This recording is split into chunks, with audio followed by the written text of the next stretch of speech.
I think we've talked about the pre-license process.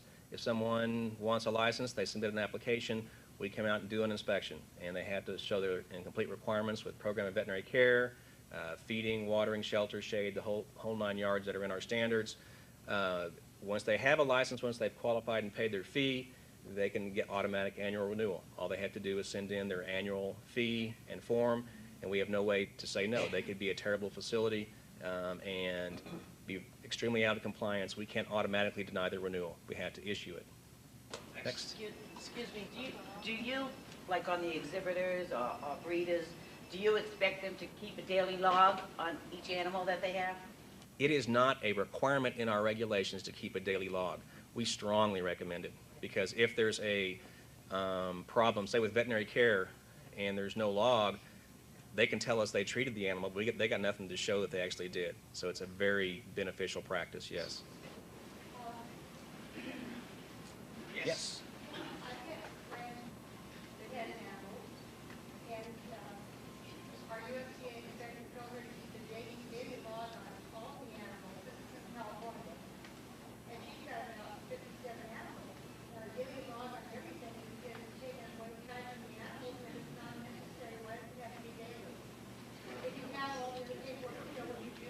Again, it's not an absolute requirement that they do it, but it is a very beneficial, and we've seen it at a variety of facilities, to keep a log on all the animals.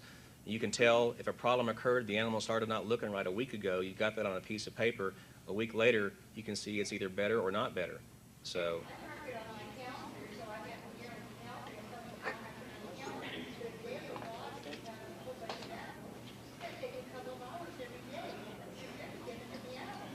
Well, I think there's a variety of ways to meet, even though it's not a requirement, do a daily log. I mean, we've seen dozens of different ways in zoos who all do it, you know, obviously on every animal.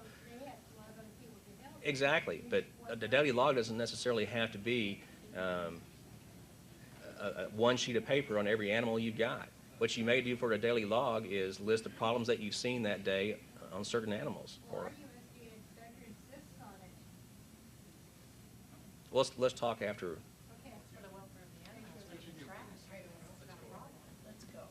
Okay. We do inspections based on risk. We've got a risk-based inspection system, and what this means is that facilities that are having problems or that we have many complaints on or have a past compliance history, we're going to inspect more frequently, maybe 3, 4, maybe more times than that per year. Facilities that have a good compliance history, if they demonstrate that long enough, we may not come by but every 2 years. Question? What about the facilities that have a good history every time you come out, but somebody keeps complaining and you keep coming out? And then you get told, but you have to come out because they got called on. But there's never been a non-compliance, but you keep coming out. At what point does that end? At what point is that harassment? It's a difficult question. You know, we are basically ordered by Congress to enforce the act. If we get a complaint, we've got to be able to demonstrate that either is valid or not. If we've been to your facility and the complaint is about something that we saw within recent weeks, we shouldn't have to go again. On the other hand, if it's not something that we looked at the last time we were there, or it's been more than a few weeks, we may have to come back. We may hopefully just go look at a specific or focused area and not do a complete total facility inspection again. I understand it's a difficult situation for you. It's a difficult situation for us. We would rather spend our resources going to places that we believe we're more likely to find problems at. But if we get a public complaint, we are in the position of having to be able to say we checked it out and found it to be valid or invalid. What about the ones you find non-compliances but don't do much about? And then you keep complaining and you still don't do much about? And I would need examples on that. There's like a lot of non-compliances. There's never been a fine or action against them. And they're still allowed to operate. What about them? Like, I think I'll get to that, okay?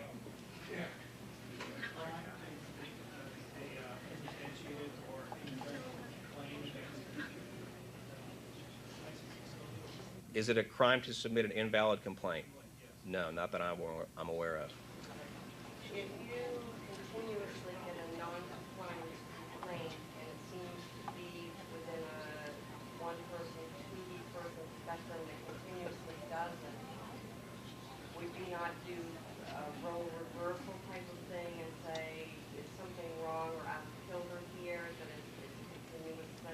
That's what we typically do, because we do get that. We get people that, for whatever reason, are on one particular facility, like glue.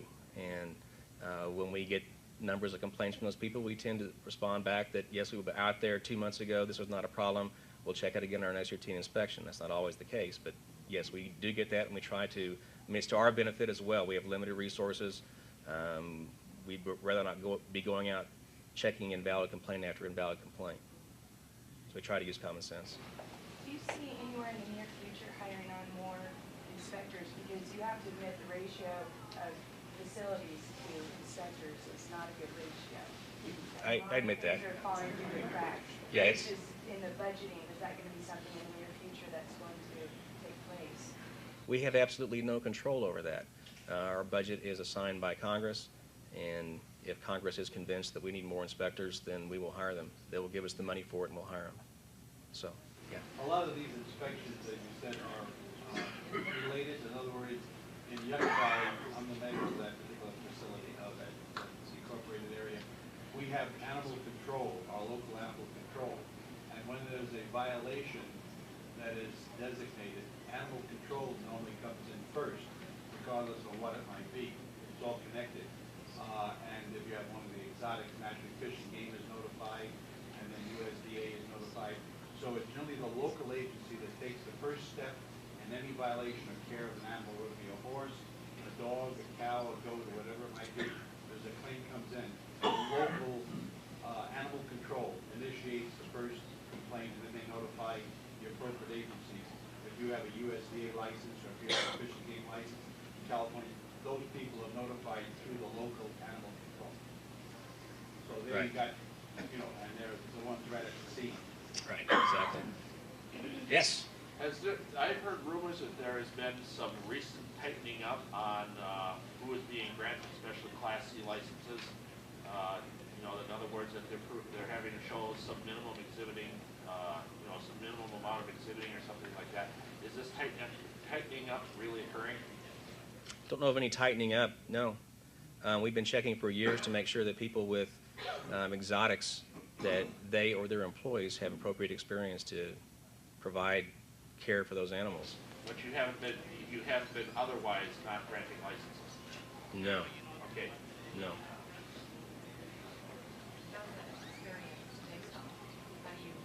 What do you guys decide is proper experience? I was hoping you wouldn't ask that. The question is, how do we determine what's appropriate experience? That's one of the most difficult things to do. You can throw out a number, 1 year of experience with big cats. Well, what does that mean? You know, were they feeding the cats and watering the cats, or were they actually doing had some responsibility for the care? So we try to, especially with the big cats and other dangerous animals, what we call dangerous animals, we try to get a reference from them for somebody they worked for that we can talk to and say, what did this person do? Do you think they know what they're doing?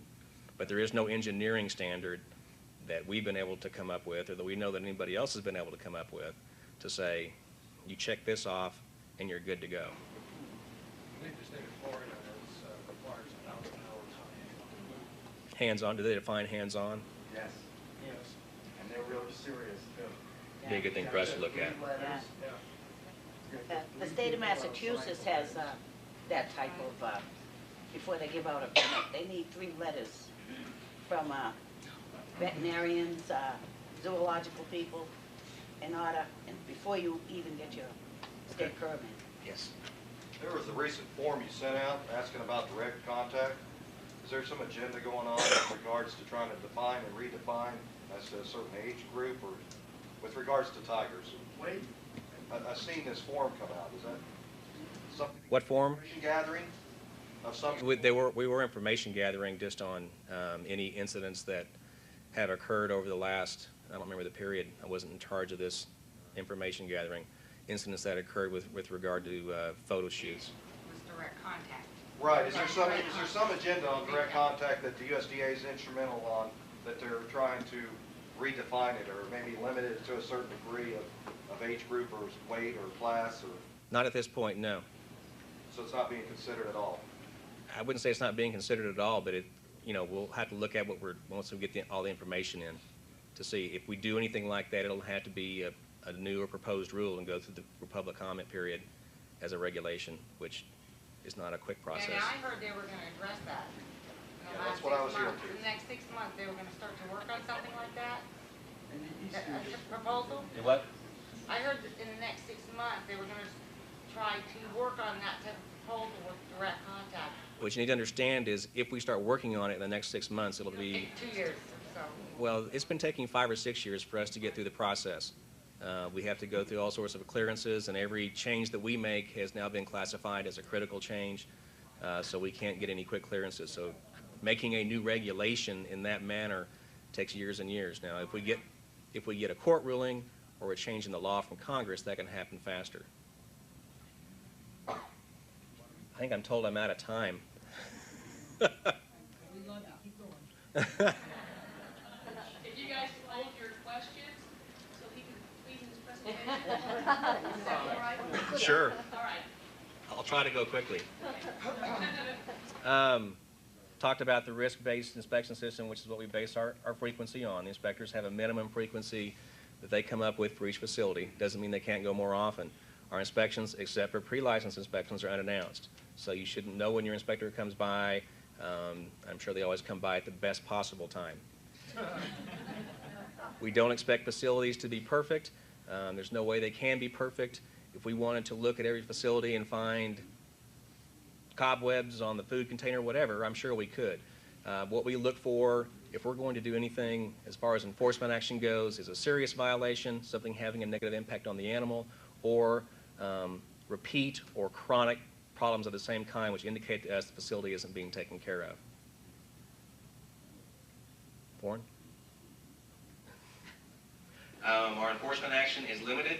We can do one of 3 things. We have to go through the court process to do it. We can issue a civil penalty, which is a monetary fine. We can issue a suspension or revocation, which is permanent disqualification from having a license. We have to go through the Administrative Procedure Act to do that, and that's to give all American citizens due process. What this means is we have to gather evidence. We do that through a formal investigation. If evidence is there of serious violations, we'll file charges. We request a hearing. You can just go on down the list. There's all sorts of responses. The lawyers are involved.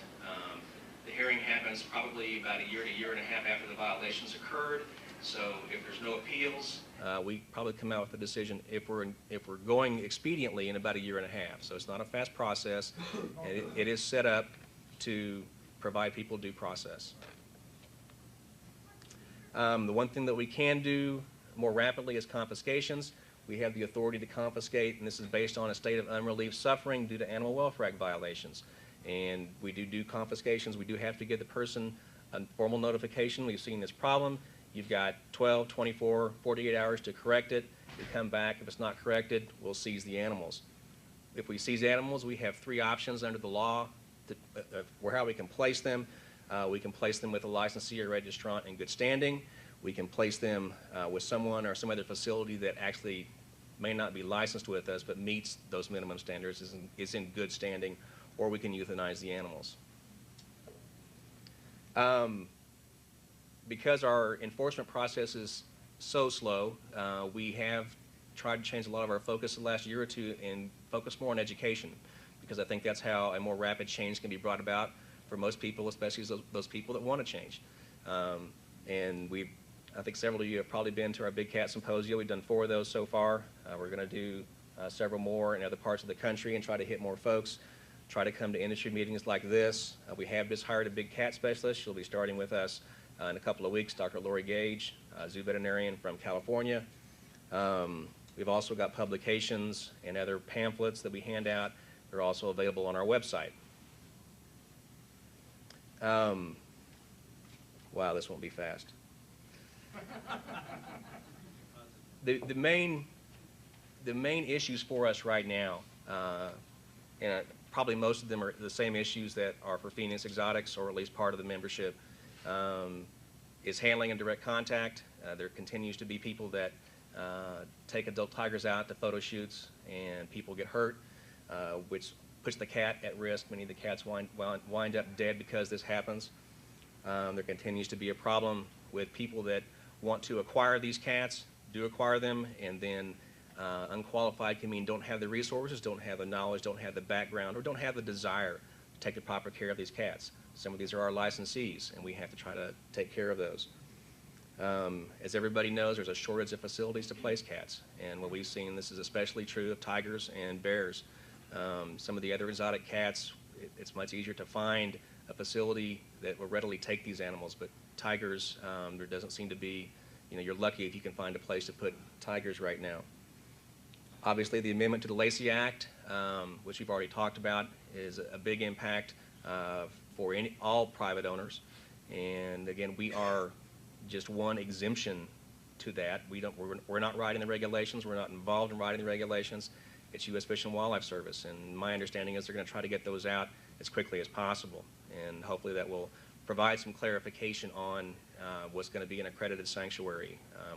What are the small details that go along with this thing. So, and then the last issue for us again is we're going to try to continue and build on our education efforts, and hopefully with more big cat meetings and if we identify other needs for that, or if you guys can identify other education needs that you'd like to hear from us, we'll try to take care of that and do some of that for you. Just a plug for our website. You can get almost every publication we have, facility lists, order forms. You can get a copy of the regs and standards. Our website has a lot of stuff on it. That's the website address up there. And I think that's it.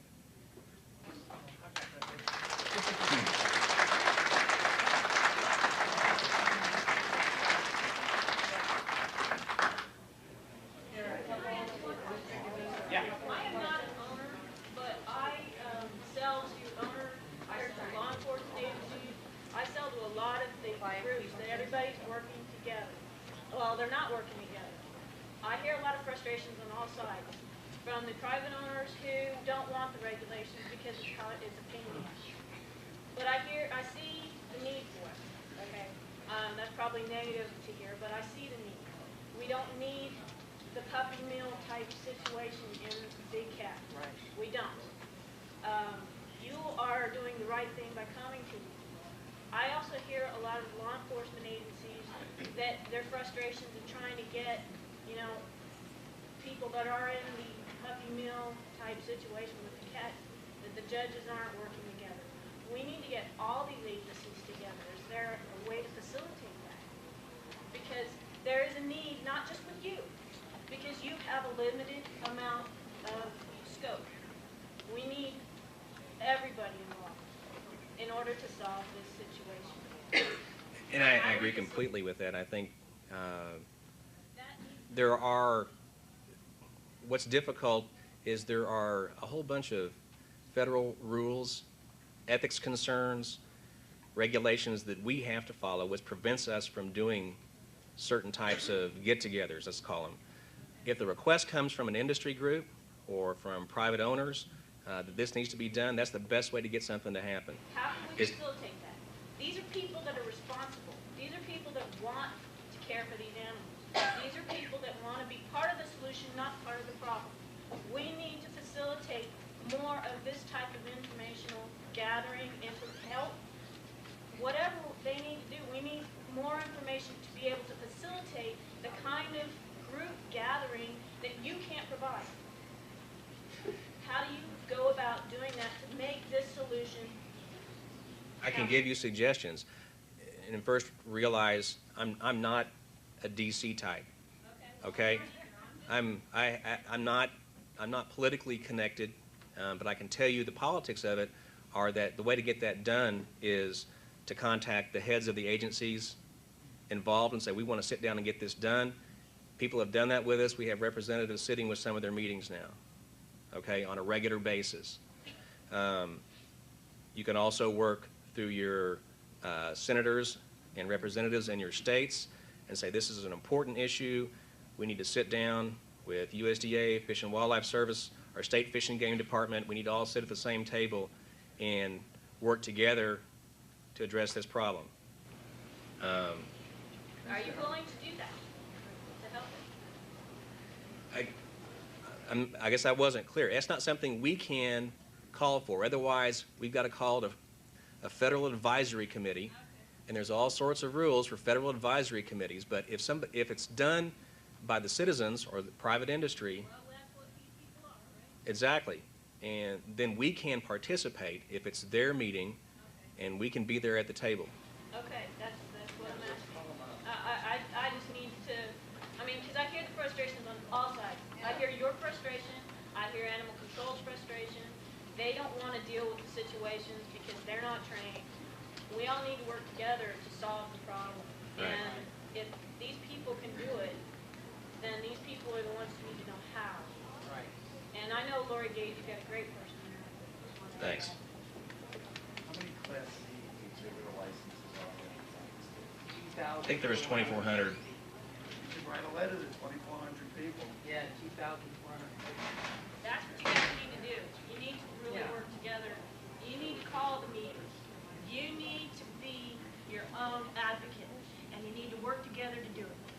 Otherwise, this is not going to be solved to your liking. See, she sells the products I to sell what I products. I am not an owner. Yeah, okay? see, I don't I'm want to not. buy no products from her hear because I can't get my frustrations reptile. Every side.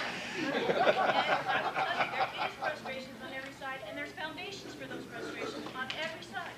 I don't think you necessarily need to be an owner to get involved. You're I seeing the know. problem, be part of the solution. Well, I'm gonna trying to buy be I'm part gonna of buy the a solution stick by from giving today, the but right it's not products. going to be used. The issue with private owners are part of the solution as well as the problem. That's what But I know this there's meeting's all about.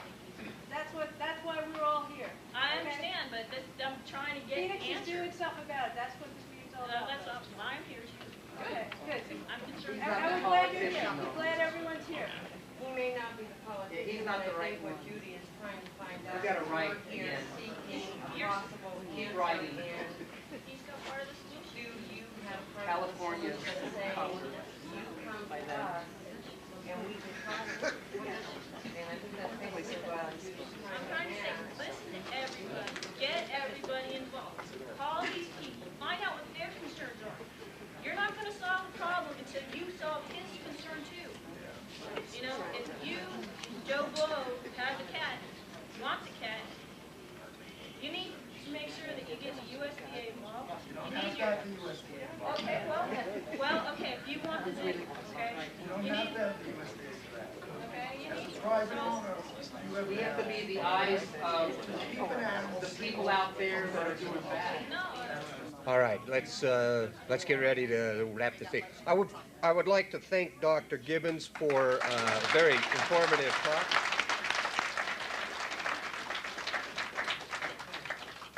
As a private practitioner, I deal with the private owner, the sanctuary, the zoos. I deal with everybody, and I deal with USDA. I'm USDA accredited. I'm telling you, your friend is USDA. If you don't believe that, you have a lot of studying to get into. They're on your side. They're here to help you. Utilize their information. Talk to them because they're your friend. Next speaker up on the list is going to be Brian Werner. Brian runs a facility called involving tiger conservation in Texas. Again, I'd like to introduce to you Brian Werner.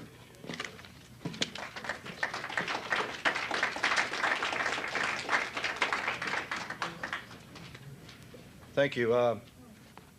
It's really a great opportunity, I think, to bring everybody together because we got such a diversification taking place out here. And, you know, there's a lot of common ground, but then there's so much that's uncommon that it's difficult for us, and often we are misperceived or, you know, not understood. And so I wanted to touch base. I'm going to get moving relatively quick. I want to give you a little bit of information in these packets that I performed putting together. If you've got a question, please turn it over on mine and just put the number that you want to reference and the question that might fall under, or if it's something in general, and at the end we'll answer it. Tiger Missing Link Foundation. It's a nonprofit 501c3 that I chartered in 1995. It operates Tiger Creek Wildlife Refuge in Tyler, Texas. Tiger Link is headquartered in Washington, D.C., and then we have an outreach in Ohio, an educational outreach. It is an Ohio charter initially. It also has a field office in Texas at the Wildlife Refuge at Tiger Creek. Tiger Creek, simply put, is a sanctuary or a rescue facility and educational. We went ahead and got a USDA license so that we could exhibit to the general public. We do that on site. I think we have one exception, and that was to stop a major university from purchasing the tiger. They agreed that if we would come out twice a year. So we do take one cat off site, and it's not something that we like to do a lot of, but we do make exceptions for it with regards to that one situation. Great Cats of Texas is a developed project. It's under development. And if you go on down to page 2 there, you'll see greatcats.org, Great Cats in Crisis. It's an international consortium that I developed or formed. And it is basically a network, because what I found is in the accredited sanctuaries, there's a need that's not being addressed with big cats specifically. You know, you have a list of sanctuaries that are accredited, and what works for a pig sanctuary doesn't work at a tiger facility. We're identifying some of those needs, and Great Cats in Crisis is under development. Right now we have 6 organizations, including Tiger Links, as part of that consortium. We have a facility in South Africa and one in Guam. We have 38 cats in Texas, a 39th coming in this year. And then in the entire consortium, we have about 240 cats represented. These are big cats. Most of them are going to be tigers and lions. There are a couple of cougars and leopards. The other thing there that I mentioned is sponsor, and I put websites there so you can go to those, because there's going to be a lot of information there that you might better facilitate. Great Cat Resorts is a for-profit corporation that I've developed, and it is a separate entity from these charities and nonprofits. It has nothing to do with animals, other than that it creates a funding mechanism. And what it is basically is a for-profit project that I'm building out. I'm seeking funding for to build multiple sites, and it's just like basically it's a themed resort, and it involves the animals, but the animals belong under the nonprofit, and they're paid a management or stipend fee for facilitating the resort's guests. So that way at no time do the animals enter into a for-profit arrangement, but they can still benefit from the financial arrangement, because one of the biggest problems I'm identifying is that we have a financial crisis going on. Money's probably a bigger issue than the big cat problem, because if we had funding, these facilities had funding, then they could take in these surplus big cats, and we wouldn't have that word floating around out there. And it wouldn't be impacting the responsible people that have these animals when the irresponsible ones throw off their animals. So it's really come down to a financial issue. And so I created this project, been working on it about 8 years. I kind of went semi-public with it about a year and a half ago, 2 years. And it's just a way of generating revenue for big cats. And in that, it partners with these nonprofits and provides them. The average facility takes about $3 to $5 million to build out, to do it properly. That will house between 20 and 80 cats. And it takes about $1.5 million to operate effectively, and 12 employees. I'm very structured on business plans and marketing plans. And so a lot of people say, well, that's a lot of money, but you've got to understand, when you run a gross receipt, usually most businesses, and this is a business, whether we are for-profit or non-profit, it is still a business. And you have to run it like a business. You still have accountants, you have lawyers, you have expenses. The only advantage as a non-profit, you're not paying taxes, and you can run around and claim holier than thou. But it's really a business, and it needs to be approached as that. I think that's part of the structure, is that a lot of these sanctuaries fall by the wayside, so to speak. They don't think of themselves as being in commercial activity. They're so scared of the word commercial activity. But it is a business, and it requires the skills that a business requires. And when you run a business, you're going to run anywhere, if you're making a profit, most businesses run between 12 and 25% profit margin. That means after you've gone out and you've fundraised and you've paid all your employees and everything else, by the time you get done, you've got between 12 and up to 25% left on the table. And then that money can go towards build out or additional operations or new programs or whatever. And so I created Great Cat Resorts as a way to try to address that. If I'm successful in leveraging the funding, then I think you'll see more of that come place. Maybe one day we'll hold one of these meetings at one of those facilities, and that'd be a great opportunity for everybody. I'm going to enter into the brief overview. I've been trying to define private ownership for a long time.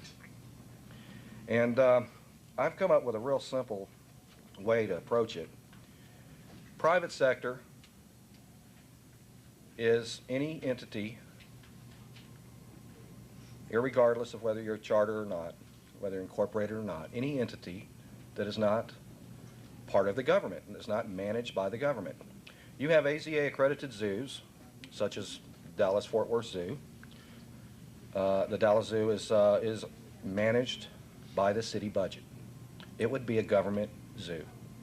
And then you have Caldwell Zoo in Tyler, Texas, which is managed by the Caldwell Foundation, and it is a private, nonprofit entity, and it is thus not a government entity, so it is private ownership. Then when we start splitting hairs, you really get down to two things. You're either private sector or you're government. And it's just that simple. People ask me, well, are you for private ownership? Well, yeah, because I'm private sector. I'm not part of the government. In other words, I don't have the benefit of taxing people and receiving that money to pay for my facility and operations. Cincinnati Zoo just recently went government. They tax, they receive tax. Now, some of them, they can receive the tax and still not be managed by the city, so I would still classify them as private ownership. Now, it doesn't matter whether you're incorporated, you're an individual in business, and I'm approaching it from a business perspective. You can run a business as a DBA, you can run it under your own name, you can incorporate it, you can apply for a 501c3 status and get nonprofit status.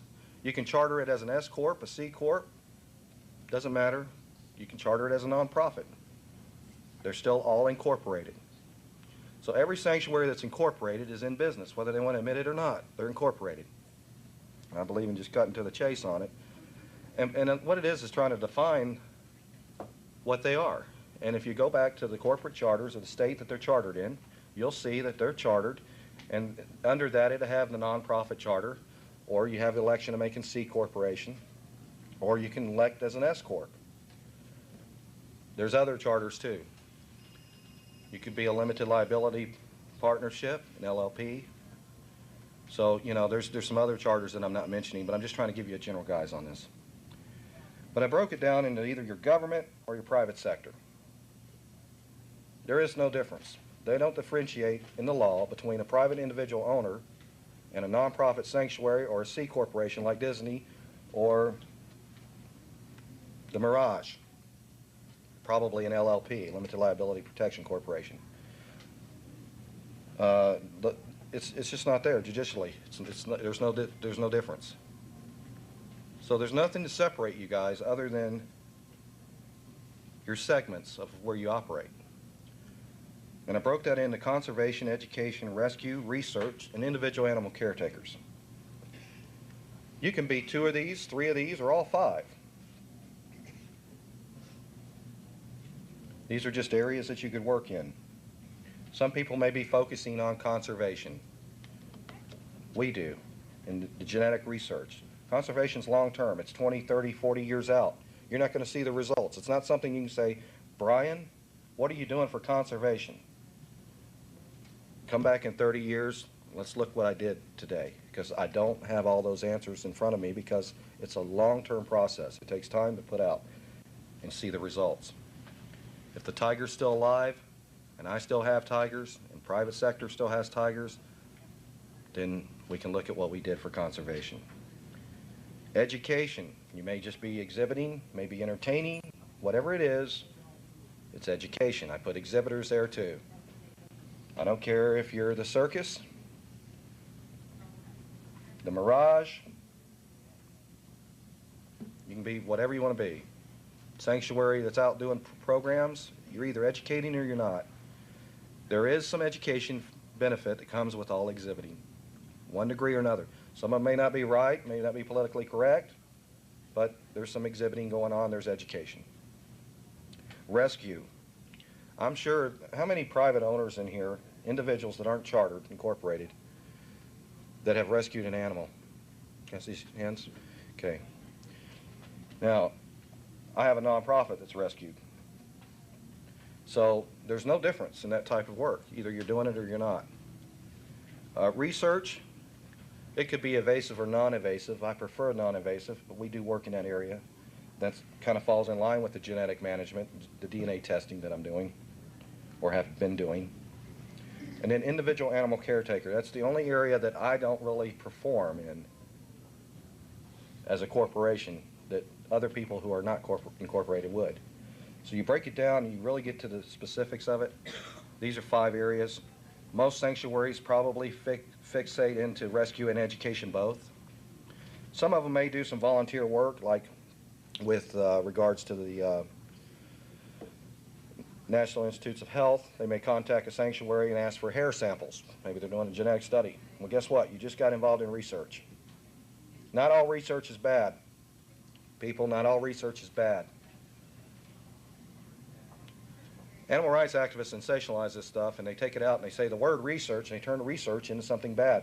Sanctuary is becoming a bad term. That's why I use the word refuge. I just sounded horrible to me. But, you know, not all research is negative. There's good research that's non-invasive to the animal. Do you know if you collect blood samples during a routine physical and you're doing breakdowns on their blood samples and looking at them, you're doing some research. Some people may be sitting back taking notes and just writing on the notepad about the animal and its behavior. You're doing some research. So don't let these things get taken out of perspective of what they really are. And if there's anything in there that I did not touch on that would fit another segment, please feel free to email me anytime. I'm very accessible. You can also call me at that number. It's on the front sheet. I will return all calls if you get voicemail. The breeding versus management, I want to talk real quick about breeding versus the management. Anybody can breed an animal. You take 2 cats, dogs, whatever, throw them in a pen and you allow them to breed. That's not going to be very effective. Management involves long-term assessments. It involves looking at why we're doing it, where we're going to go with the surplus, if there is any, to prevent surplus. Is the animal going to have cradle-to-grave care? You cannot legislate responsibility, and it seems to be real popular to try to do that. Either people are responsible or they're not. Somebody once said, if you want something done, find somebody who's busy to do it. Because somebody that's busy is responsible and will get it done. Management involves more than one facility. There's a big problem there. A lot of places think, oh, I'm breeding, I'm saving the tiger, I'm managing. I'm sorry, you're not. You cannot manage tigers in conservation aspects with one facility. I also wanted to touch on the genetic management, and the reason I want to do that, in 1982 the AZA implemented the Tiger Species Survival Plan. The SSP was implemented, the first happened to be tiger. That SSP, they took in these samples of animals, and I'm going to kind of show you a demonstration here. All these tigers on this side, it's like going in a restaurant and picking up people and saying, well, you know, you and her both have blonde hair, you look alike, let's put you in over here and you're this subspecies. And they made assumptions that there was no relationship. But the fact is, this could be your sister, and no one knows. What the AZA did with your SSP was they implemented off of what they knew genetically. It's just like doing family tracings, geopolitical background. And they traced these animals back to their wild ancestral places and wrote them on paper. Well, first off, it was men writing on the paper. Whereas with genetics, when it's observed, it is whatever it is. There's no interpretation other than having to define what it is in the genetic code. And what I'm trying to say here without confusion is that it's not left up to somebody saying it's this subspecies or it's that. The captive management with genetics is really a different approach that has not been implemented. Zoos base it off geopolitical background. I'm trying to convince the world that it needs to be based on genetics, because there's no room for error if it's based on genetics, other than the interpretation of genetic code, which can be verified by more than one party. But when you start looking at the old records of the SSP, they're back to the stud books, and it's a lot of human error. In other words, John Doe, the broker, drives up to the zoo, and the zoo director comes out and says, "We want a Siberian tiger." And he goes in there and he looks, and he finds the biggest one back there, the fuzziest tiger, pulls it out and says, "Here's your Siberian tiger." Well, was it a Siberian tiger? That's what they wrote it down as. So the zoos on their SSP made the assumption that it was. They also made another assumption in that these animals that they had in their population, representing you guys for a moment, assuming that you were all tigers, they assumed that they were all unrelated. They had to start with something, and something's better than nothing. But now I've been trying to convince them, now that they've made that decision, let's go back and check it now that we have the technology. Let's see if these genetic relationships are the same through the mitochondrial DNA. And it's a little technical, but what I'm trying to say is, let's re-verify that you made the right decision. If you didn't, let's straighten our course so we can bring it back on scope. You know, if the ship got off course. So, you know, you start getting into that, and what we're trying to do is, technology will change and convince them. What we found in the tigers in the genetic study, real quick here, and I'll get into this, is the microsatellites on the tiger distribution of subspecies. And by the way, anything in tiger can be related to any other feline. I just picked tiger because we had so many and I'm so versed in them.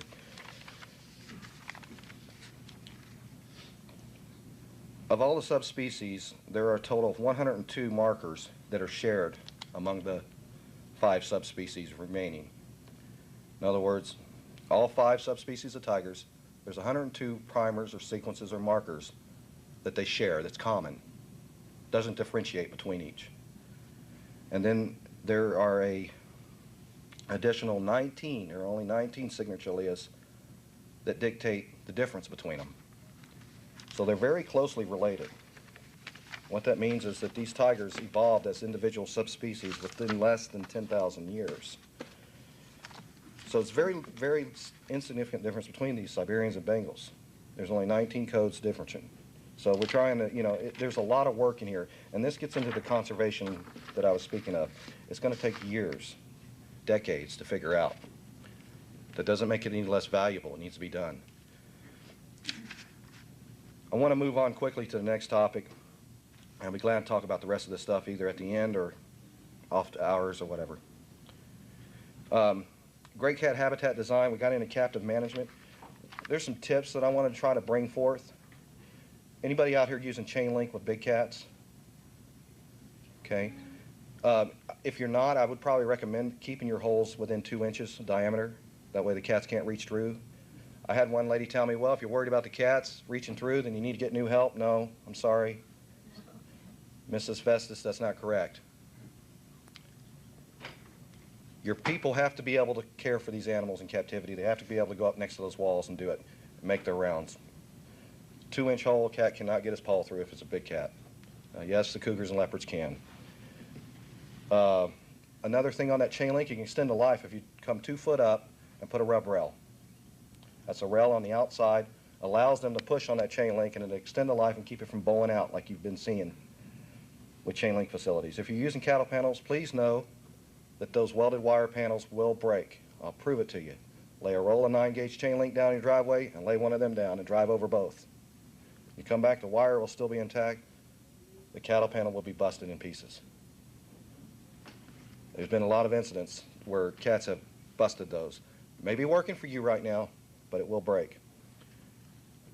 Transportation needs, try to back up a recovery for yourself. You know, if there's a fire, a tornado, some way to evacuate your animals. If you can't get a trailer, you don't own one, find a neighbor that does. Get you a roll cage if you have a big cat. I don't care if you leash walk it like a poodle dog. Get you a roll cage. Because when the cat's scared, there's a fire or something going down, you need to be able to load that cat, and you're not going to be able to leash walk him. He's going to be different when that's going on. They pick up on things just like everybody else. Try to back up, even if it's with a rental place for a trailer.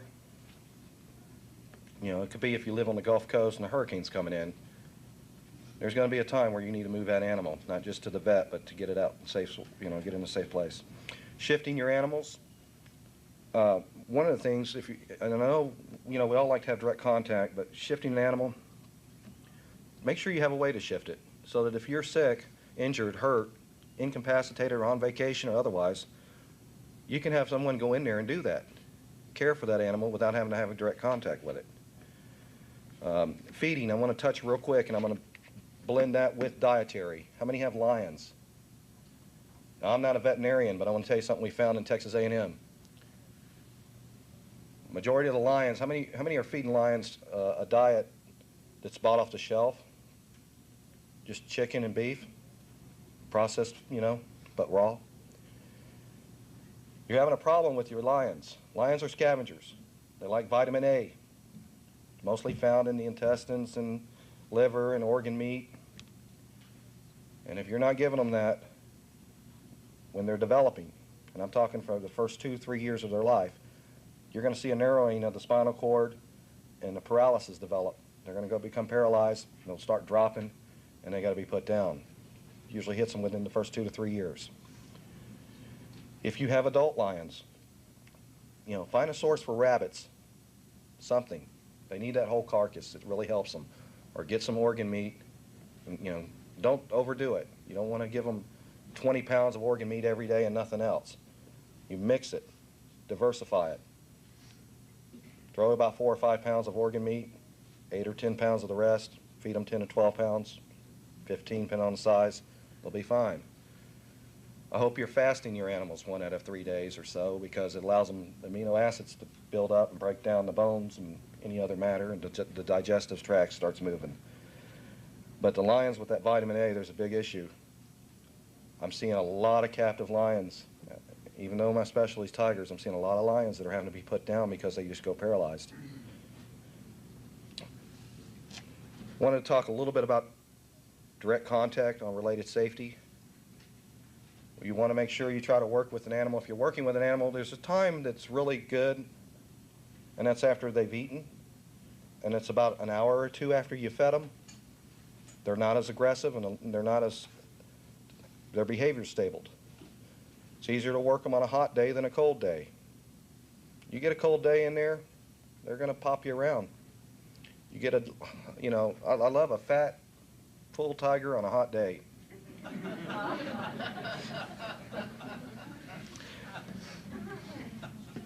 Medical. I put medical and dental. I don't know who you're using, but I've got a guy on my website, and if you email me, he's done everything from elephants to tigers. And folks, if you're not giving your cats dental, you're doing them an injustice. I don't care who you are. If you've got a cat that's 3 years of age or older and you haven't provided it dental care, it needs it. You may not think so, but let me knock it down and show you. And I'll show you. I know it's scary to knock down your pets and all that, but they still need to have their dental care.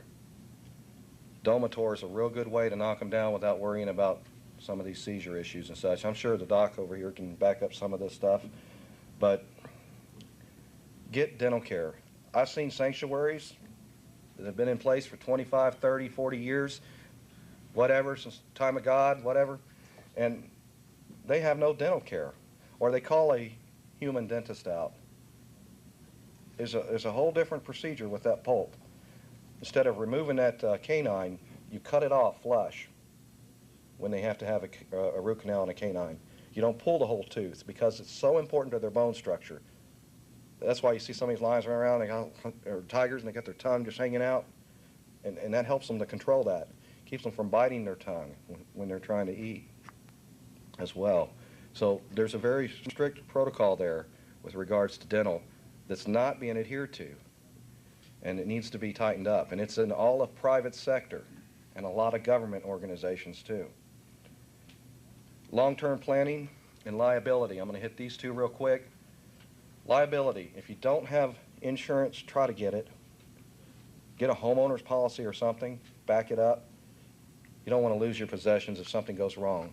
And you think it won't happen, but if you ever leave and your cat's there without someone to watch him, and you're working, and somebody decides they want to climb your fence, providing you have a perimeter fence, and they get hurt, you're responsible. But ultimately, the cat's going to sacrifice the most. Long-term planning, make a will. Who do you want your cat to go to? And try to leave a little insurance policy to help make that possible. I get calls all the time.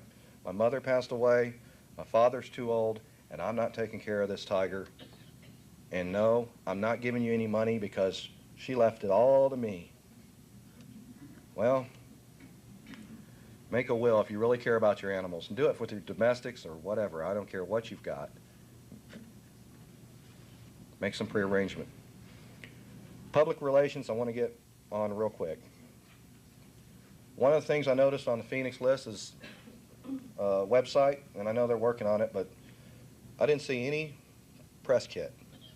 Somebody go on the internet, do a search, find press kit, come out with frequent asked questions, position statement, mission statement, put it all together with some photos. Newspapers will go through and pick things up when they need them and use them. Also, I've seen a lot of private sector, individual animal owners especially.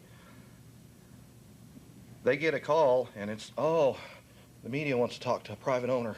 I don't want to talk to nobody. I just want to hide in the woods. Let me tell you something. You've got to be forthcoming. When you meet with these reporters, sit down with them and educate them first.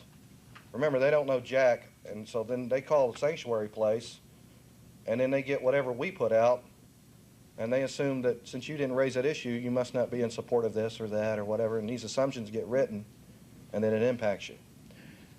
Be forthcoming. If you have a situation, somebody gets hurt, get up front. Get up in front of the cameras, get up in front of the media and address the issue. You can't hide it, you can't duck it. You're not going to be able to avoid it. That's crisis management.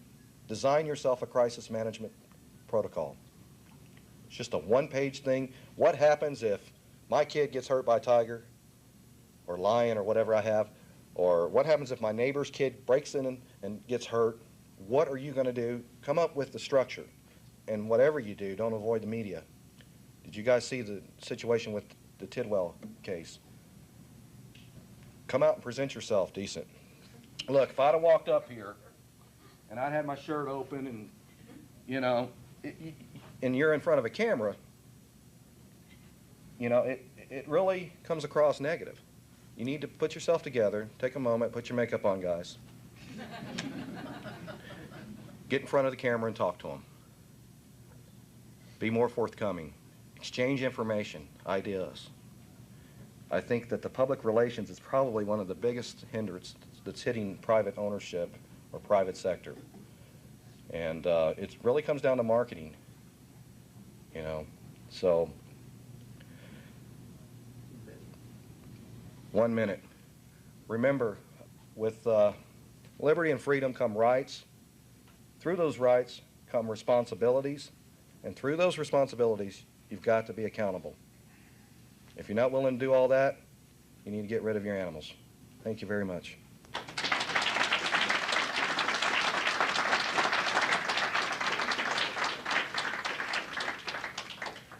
Next speaker up is going to be Vernon Weir. Vernon is the director of the American Sanctuary Association. Don't go out that door. Well, that's all right. I thought I was after, but that's okay. I'll go next. That's all right. Vernon's going to talk to us again. He is a director of the American Sanctuary Association, and his topic is going to be, where do we go from here? Vernon Weir.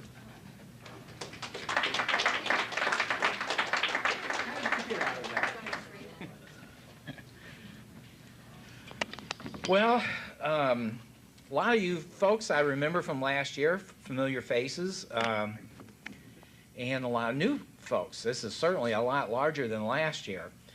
One of the benefits of coming here to speak is every year I get to get attacked by careless vestas. Some of you that may not know the inside meaning of that, but anyway, she attacked me again this year for coming here to speak. But our board of directors, I guess everybody knows I work for the the American Sanctuary Association, which is a coalition of about 35 or 36 sanctuaries across the country. Anyway, our board fully supports our efforts to speak anywhere, anytime, for any place, any reason.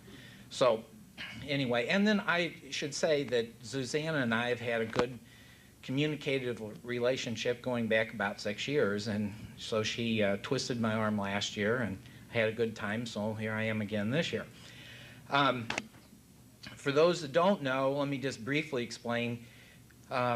We have an accrediting process for member sanctuaries where they fill out an application. We take a look at their board structure, their veterinary records, their permits, their financial statement, bylaws, articles, all kinds of things. And then we also do site visits to verify quality care and housing. But the reason that's not why I'm here, the reason I'm here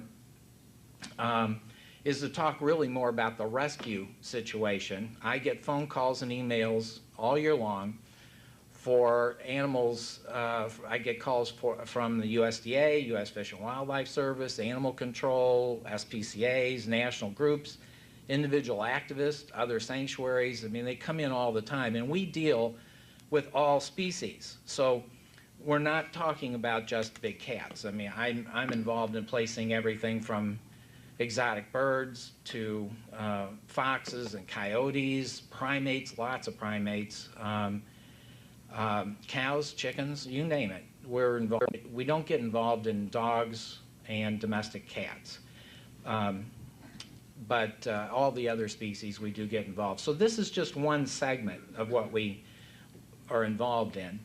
Last year when I was here at the meeting, I gave you some figures. And for those who weren't here last year, these are figures that have to do with just big cats. And these are only places that we have been, that involve somebody has contacted us to ask for help. There are other rescue cases out there that we know about. We can't do anything about them. As you all know, sanctuaries are just stuffed to the gills with big cats. And so there's a lot of them that I hear about, but I don't do anything about because I haven't got any place to go with them. So these are only the figures I gave last year and this year are only the ones that are coming to us that somebody has contacted us about. Again, I said this is not small cats, it's only big cats, tigers, lions, cougars mostly lions, tigers, and mostly tigers. Cougars would be second, lions, leopards, and let's see. Okay, now, last year, well, actually, I gave you a 2-year figure last year. I compiled, that would have been 2001 and 2002. There were 246 big cats that we were asked to place. Of those, 227 were coming from USDA Class A, B, or C licensees. Almost all of them, most of those Class C. 19 of them were coming from private owners that for one reason or another couldn't keep their animals anymore. And you all know the reasons. You've heard the excuses or the legal problems. People move, they die, all kinds of things. This year the figures are pretty much similar. We got about 160 calls, or 160 big cats to place.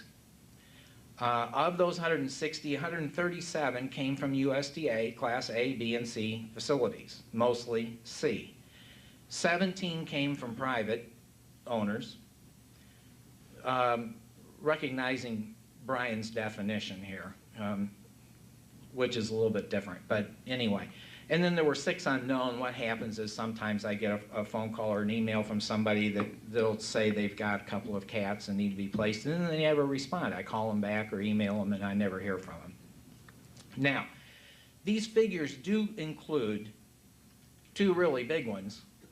And when I was here last year, I told you about some places that I knew that were coming up that were in trouble and that I expected very soon. One just happened. I didn't want to say at that time. One was John Weinhardt with Tiger Rescue in Colton. I knew that was coming to a head.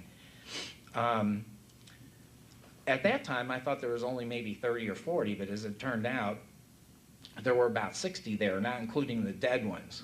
The live ones, there were about 60. That also includes Noah's Land.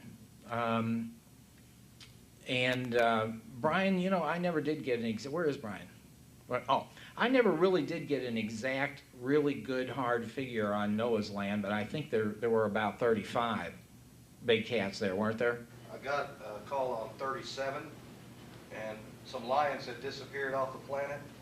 I think maybe they were sold or something. I know that 8 of them are at my place. Yeah, okay. Now, in most of these cases, I can't do anything anymore. It used to be first couple of years, you know, I could, but when I get these kinds of cases, I don't know what to do. I have no place to send them. I can deal with some numbers, and we have placed some of these.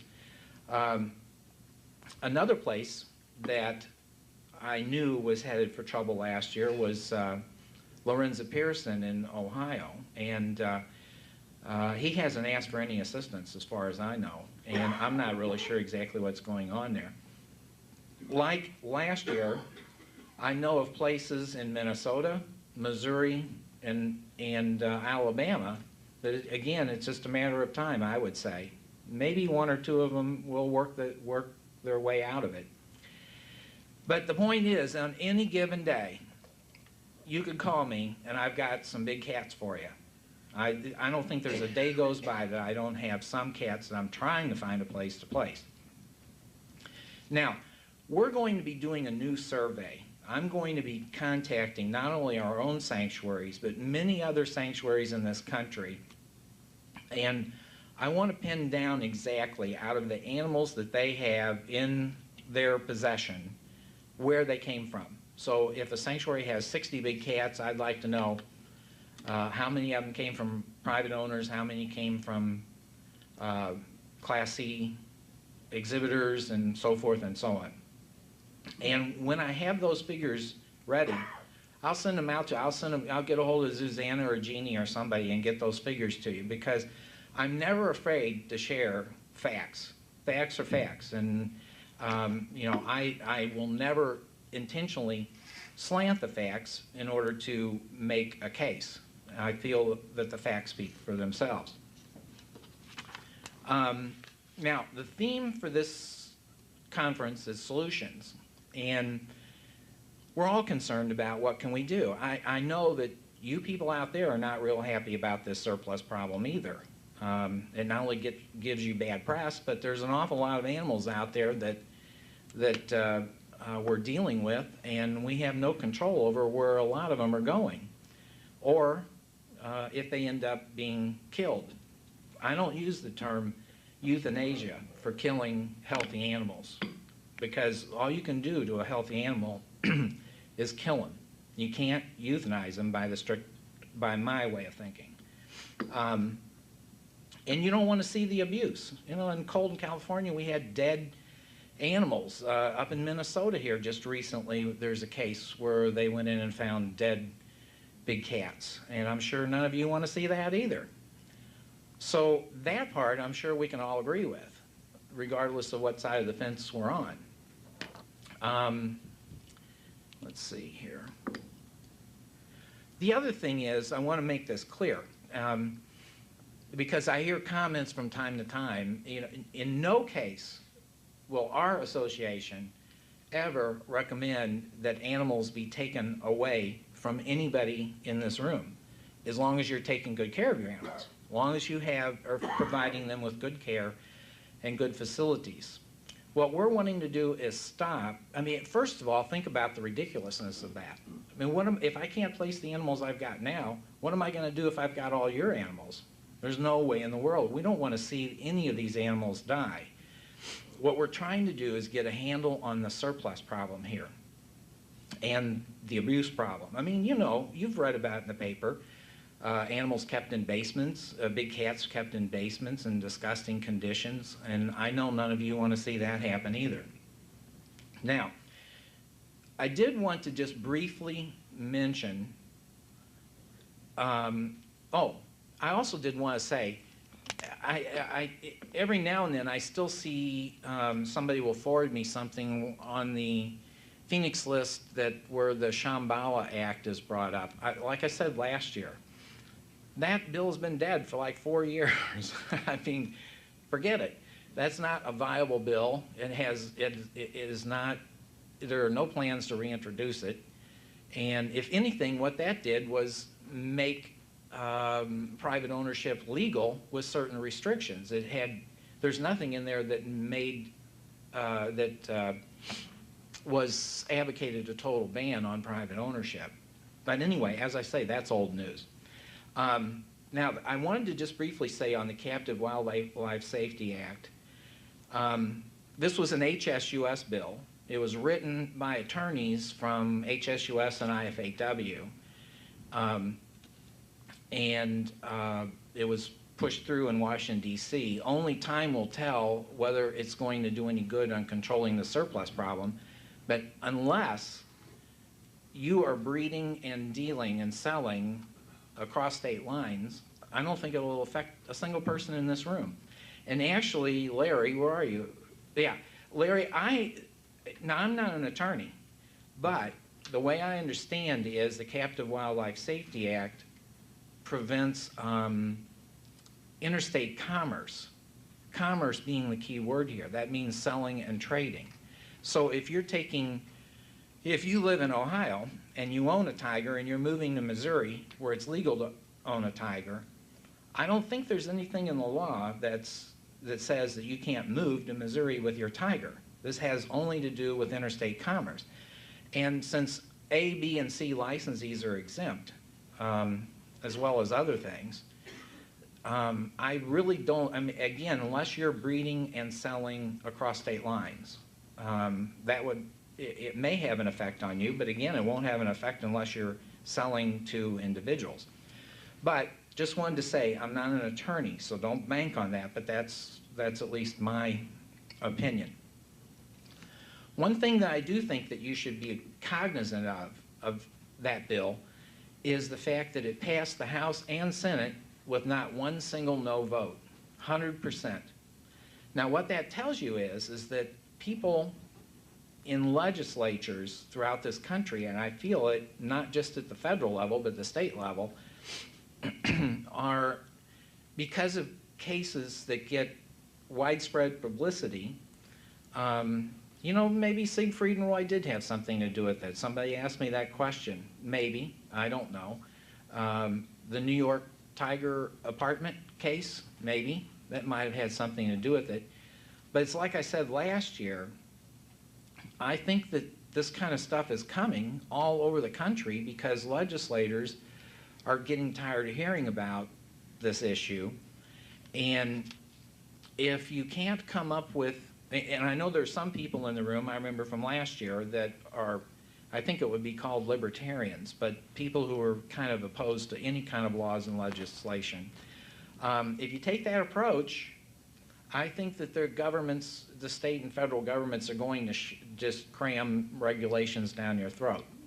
So like I said to the Phoenix people last year, I think it would be time for you to come up with some sort of a proposal that would be acceptable to the legislatures across this country, rather than just sitting around letting it happen. But anyway, the point is, current laws have failed. We're still getting this huge surplus. There's no end in sight. We're getting lots of abuse cases with dead and dying animals everywhere. So if current laws are not working, And obviously, the problem is coming from the A, B, and C licensees, mostly the C licensees. That's where the numbers are coming from. And that's where these horrible abuse cases are coming from, and dead animals laying around. What's the solution? If that's where the problem is, and current laws are not working, and that's why I kind of wish the USDA guy was still here. In the long term, I thought about this, and to tell you the truth, I really don't have any real good ideas. In the long term, I think the USDA should strengthen their regulations on who they allow to get an A, B, or C license. Take a look at their financial stability. Take a look at their plans. Watch and see that they don't get in over their head or that they have too many animals. Maybe require more background and training and experience. In the long run, maybe that would make a difference. That's the best idea that I've been able to come up with. In the short run, I don't have any ideas, sad to say. I don't know how to get control. And if you guys got some ideas, I'd love to hear them. Not just today, but anytime, on how we can get these Class A, B, and C places under control. Now, I can tell you the USDA agents right now today, I've been told this, I don't want to say who told me this because they said it in confidence, they would close down all sorts of places right now if they had a place to go with these tigers and lions and leopards. One agent said that he's got about 80 right now, that 80 animals represented in places that he would shut down immediately if he had a place to go with them. They would have shut down that Colton facility sooner, but they looked the other way because what are they going to do? Where are they going to send all these cats?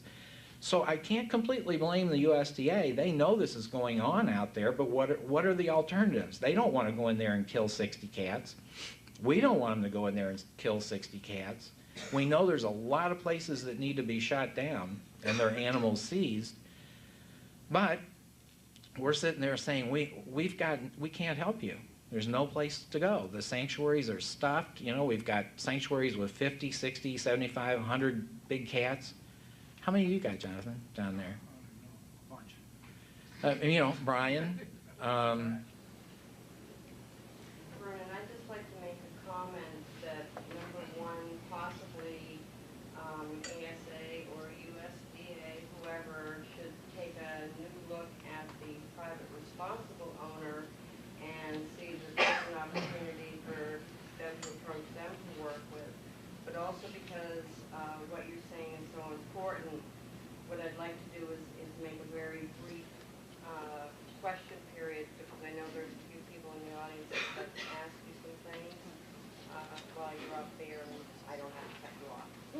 Okay. What you were saying, yes.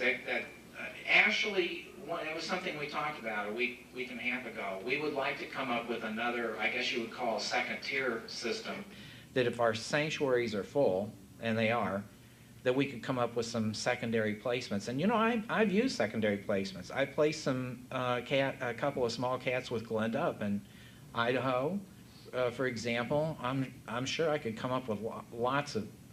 I've placed some animals with zoos, and you know, zoos that I've visited and have been to that are small zoos, and they're not AZA, but they have nice facilities.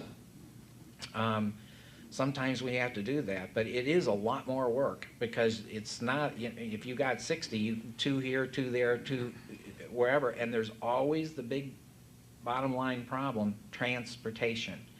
We don't have the money to be able to transport 40 tigers 15 different places. That's expensive, lots of money. So the logistics of transporting 2 here, 2 there are just almost impossible. So that's one of the hindrances.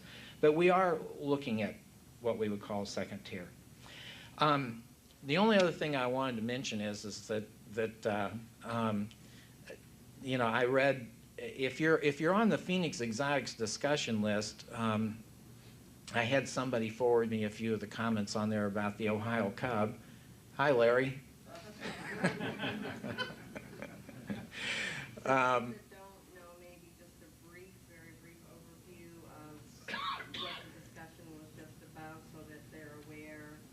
The Ohio thing? Oh, okay. I mean, you know, I wanted to, you know, of course, first of all, it's like I told Larry earlier, he was wanting to know if I knew what was going on. I said, you know, I'll tell you the truth. I mean, this is something I think about maybe once every 4 or 5 days. This is not a major concern to us. This was really much more simpler than what it's been made out to be.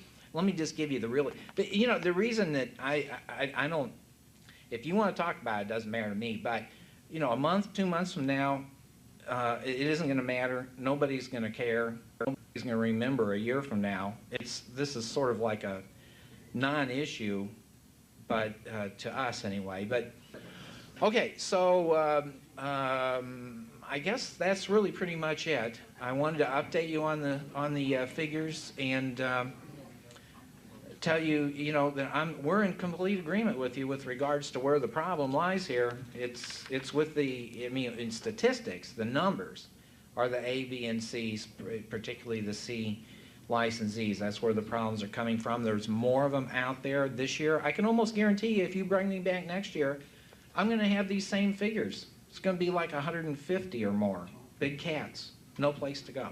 It's going to happen this year. I know some of the places that it's going to happen too. So, okay, thank you very much.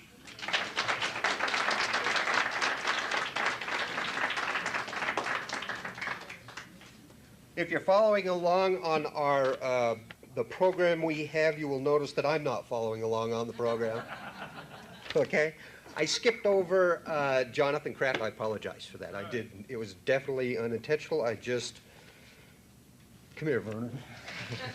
Okay, anyway, the next speaker is going to be Jonathan Kraft, founder of the Keepers of the Wild Sanctuary. Jonathan Kraft. Well, I'm kind of glad that Vernon went ahead of me, solved a lot of my problems here. Thanks, Vernon. First, I'd like to thank, of course, the Phoenix Exotic Wildlife Association for inviting me. I remember the first time that I was exposed to this association was about a year ago, and I think it was in Pahrump. And boy, did I come in with my hackles up, let me tell you. Private ownership of big cats, taboo. And of course, I've been slightly adjusted since then. In any event, you're to be commended, of course, for policing your own industry. But I did want to follow up on what Vernon said and Brian said earlier about the industry. Of course, we're Keepers of the Wild. We're a nonprofit animal sanctuary, a 501c3. And we've been around for quite a few years. And let me tell you something. If you don't know about hard work, get into sanctuary business. My God, you work your butt off all the time. And it's a relentless pursuit for looking for money all the time. So in any event, of course, I started out in show business in Las Vegas, and I figured, well, I'll get into the sanctuary business. This should be a piece of cake. This is a slam dunk, boy. All these big fancy hotels and a lot of big cat lovers out there and so on and so forth. So the first grant writing I did was to all of the hotels in Vegas. I came up with $100 from Caesar's Palace. That was it. Okay? I just want you to be aware of that. Matter of fact, I quoted that in our Smithsonian Magazine article. It's been a huge struggle, obviously, and anybody in here that has a sanctuary or runs a sanctuary knows exactly what I'm talking about. So I decided to call this particular address as the business of sanctuary. And could I have some water, please? Oh. Thank you. And Brian summed it up real nice because this is the business of sanctuary. Sanctuary is just that. It is a business, whether it is nonprofit or for-profit. If you don't run it as a business, you're running into serious problems. And by the way, that is the problem with a lot of sanctuaries that have no money. They're all filled to capacity and very, very difficult for them to get any money. So what I'd like to start with is, first of all, is to give you a little bit of an idea what I as a sanctuary, or we as a sanctuary, go through. First of all, is I've got about, I don't know, probably about 120, 130 animals on my desk. I have a real big desk. These are, of course, very unfortunate animals that are looking for a home. And just like the Colton facility and Corpus Christi Zoo just closed down, you know, you start getting large numbers of cats that need to be placed all at one time is virtually impossible unless you build a new facility for them. And so consequently, we do have a tremendous amount of animals out there that are constantly looking for a home. The exotic animal trade, by the way, in the United States is a billion-dollar industry. Matter of fact, it's somewhere near $15 billion annually. It is the largest illegal trade next to drugs and guns. I just wanted you to be aware of that. It's kind of ironic, but it is true. The largest, first of all, is there's about 4,700 licensed breeders. Now, the USDA tells me 4,000. Well, this is information that I got from the USDA. So, in any event, there's 4,700 licensed breeders out there. That it does not include any of the illegal breeders, of course. There is about 28 websites dedicated to tiger purchase only. There's over 1,000 websites currently about be able to buy an exotic of all sorts. And yet the United States Department of Agriculture cannot tell me how many of those are actual large cat breeders. Today they did have a figure for us, but when we try to get information, they keep telling us it's real easy to get information from the USDA. Try it sometime. Okay, I don't have to tell you that overbreeding is rampant. It's out of control. The United States Humane Society estimates there's about 5,000 to 7,000 tigers in the United States alone. There are more than 15,000 big cats in private hands. Only 10% of those are in zoos and are in sanctuaries. Now, according to the ASA, and this is a testimony that was given by Tippi Hedren on June 12th, I believe, for Congress of 2003, she made a statement that there is 50,000 big cats in private hands. Either way, no matter how you look at it, these numbers are staggering, it's over the top, and I think we need to get control of the situation. And we might have a solution for that, or at least try to work towards a solution. Ultimately, the animals suffer. And the Colton Tiger Rescue Facility, I happened to be the first one on the scene after the initial bust. And this is not for the faint at heart, but I do want to show you a couple of pictures so that you get a little bit of an idea of what really is happening out there. We walked into 50 baby tigers in freezers. Okay? We've got hoofstock animals that have got hoofs that are longer than a foot and curled over. Abhorrent conditions. This is the squalor. By the way, these pictures were released to me by the district attorney of Riverside.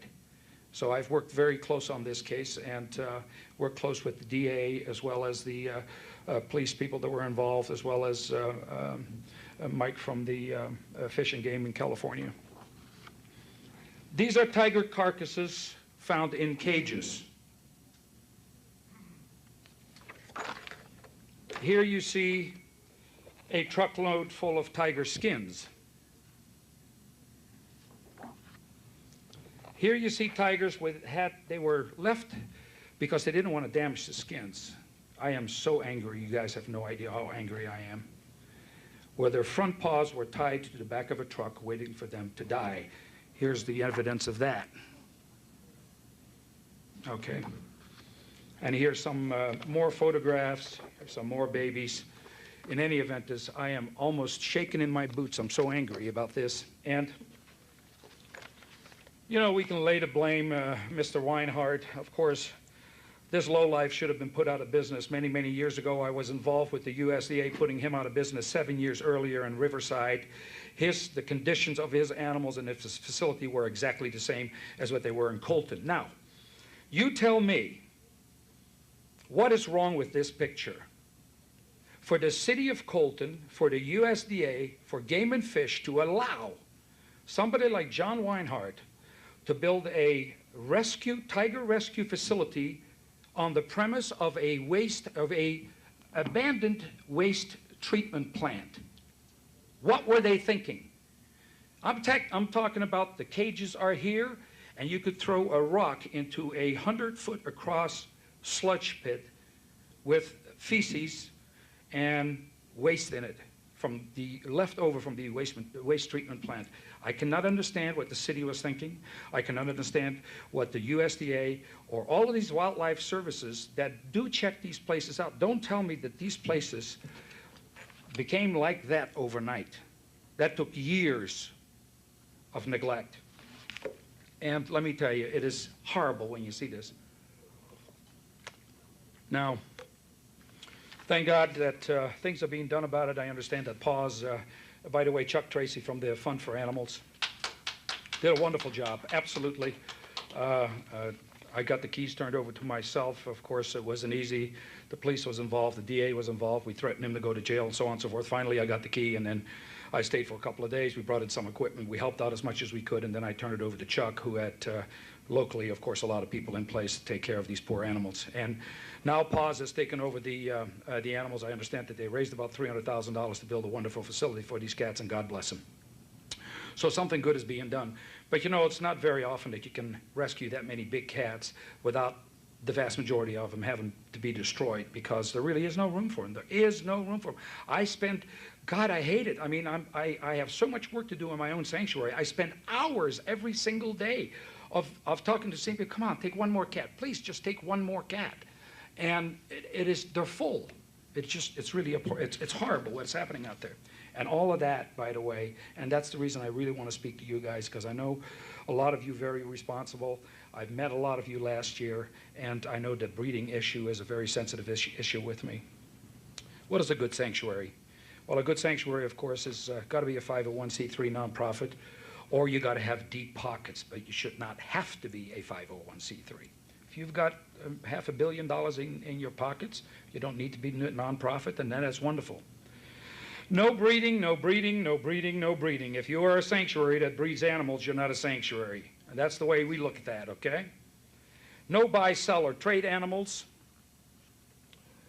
No animals for commercial use, other than perhaps for your own if you have to do a commercial in order to raise funds in-house. Or as Brian said, in his particular case, he had one cat for the university that he is able to take this cat off the premise for educational purposes that, you know, of course, is acceptable. Unless, let me see, to provide, of course, one of the main things is to provide and I must underline this word, a clean housing facility, shelter and shading, provide proper nutrition and medical care, and lots of love, of course. That is our definition of a sanctuary. Now, I've been, you know, Tina and I have been over the cross country, and we've seen, we always make a point if we have to go somewhere for whatever reason it is, if there's a sanctuary in the neighborhood or if there's a zoo in the neighborhood, we'll go check it out. Well, I've looked and visited a lot of sanctuaries, and let me tell you something, whether you are an accredited sanctuary, both, or a non-accredited sanctuary, I've seen appalling conditions in both, and I've also seen appalling conditions in people that weren't what they call a so-called accredited sanctuary. So the key word to me is, are you a credible sanctuary, not necessarily accredited? And the reason I say that is because it shouldn't matter whether you have 200 animals on your property or you have 1 or 2 animals on your property. If you rescue that animal, you should be considered a sanctuary, and you should be treated with respect accordingly. And not, thank you, and not because you're not a big operation, do you fall by the wayside and people look down on you. And a lot of that is happening, by the way. Different associations. I've also looked in different associations, and which would include TAOS, ASA, the Fund for Animals, PAWS, ACE, including the USDA and Game and Fish, Department of Wildlife. They're all financially have problems. They're all understaffed, including the USDA. Ask them, they'll tell you. And they don't have the budget to work with that we would like them to have. So I found that they also, of course, all have financial problems and many, many other problems. So consequently, it is very limited what the associations can do for you as a sanctuary, if anything at all. So what I have come up with is perhaps a solution or the beginning of a solution to a huge problem. Now, Keepers of the Wild has been getting an awful lot of media attention. We still are. I don't know if you've seen some of this stuff on national television. We've got Reader's Digest coming out, wide variety of stuff. Well, along with that goes, of course, a lot of people inquire and make inquiries and say, well, you know, you're a big sanctuary, this, that, one thing and the other. What do I do? And so consequently, we were getting a tremendous amount of questions from people that had the right things in mind, that wanted to start a sanctuary, or that perhaps wanted to have a certain amount of help in a certain department in their sanctuary. Volunteer programs. How do you run a successful volunteer program, for instance, is always a key question. And people from zoos even called me. I've been in the zoo business for so many years, and this wonderful lady came to visit us not too long ago, and she'd been in the zoo business for 7 years, and she says, something, I've never petted a tiger in my entire life, and yet I'm a zoologist, and so on and so forth. So what we have done is very, very simple, because I have a very, very simple solution to, if you really want to help the animals, you help everybody that can help the animals. That includes other sanctuaries, that includes private individuals, no matter what it takes. So what we did is, look, if you want to learn something, if you want to know how to do this, or you want to know how to do that, get on an airplane, get on a bus, get in your car, and drive down to our facility, and come spend 2-3 weeks with us. And we'll let you do, and we'll let you work in whatever department you want to work in, and go after what it is that you're after. May it be, and I'll go through a list of those things in a minute. So, consequently, we've been doing that, and it's been very, very successful. Not only have we exchanged great ideas, because, I don't know it all, believe me. I wish I did, but I don't. And so there's a lot of people out there that had good ideas. And so we exchanged ideas and enriched, my life, and hopefully we did something for theirs as well. And the nice part about it is at absolutely no cost to them. So we made a lot of friends doing that. So we went a step further. I talked to my my board of directors, and because of lots of people have good ideas and have a wonderful, warm heart for animals and want to help, they just don't know how. So what I wanted to do is introduce to you today, and I'd like to have your feedback on this. We wanted to introduce the International Sanctuary Association, or better known as the ISA. And I'm going to tell you exactly what that is. It's not like any other sanctuary association, because this is with a little bit different twist. And so first of all, Keepers of the Wild right now is under construction. We're building phase 1. As you well know, I used to be located here in Las Vegas.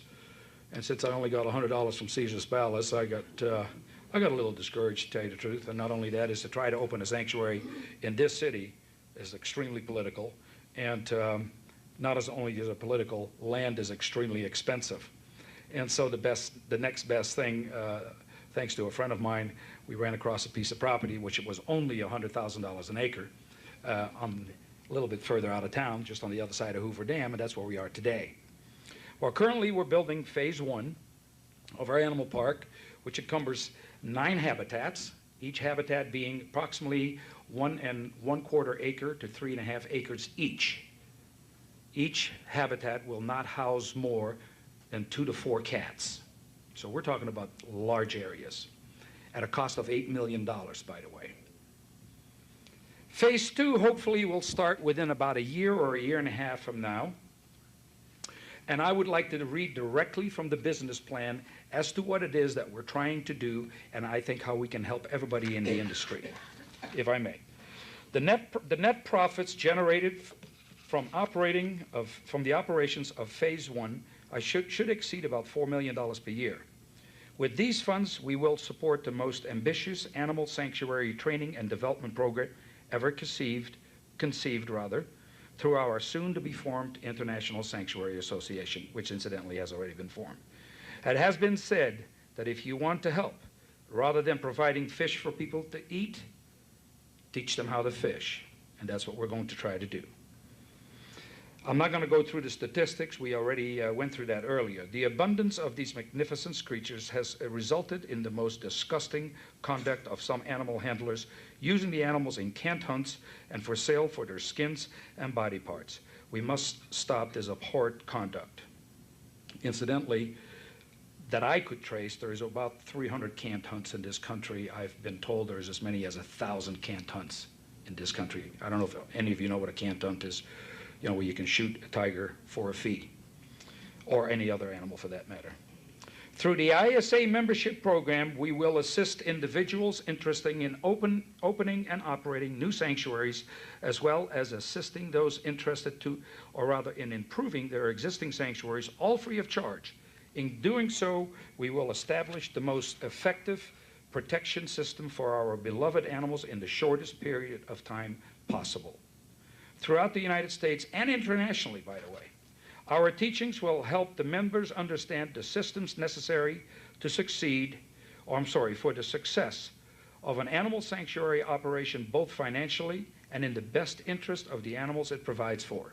Our education center, which is approximately 20,000 square feet, that is right now on the drawing board, will include a state-of-the-art animal hospital with observation rooms, also animal quarantine and recovery area, classrooms, libraries, and computer labs with multiple stations for research, skeletal and other exhibits, including an exhibit hall, museum, conference rooms, library, etc., etc.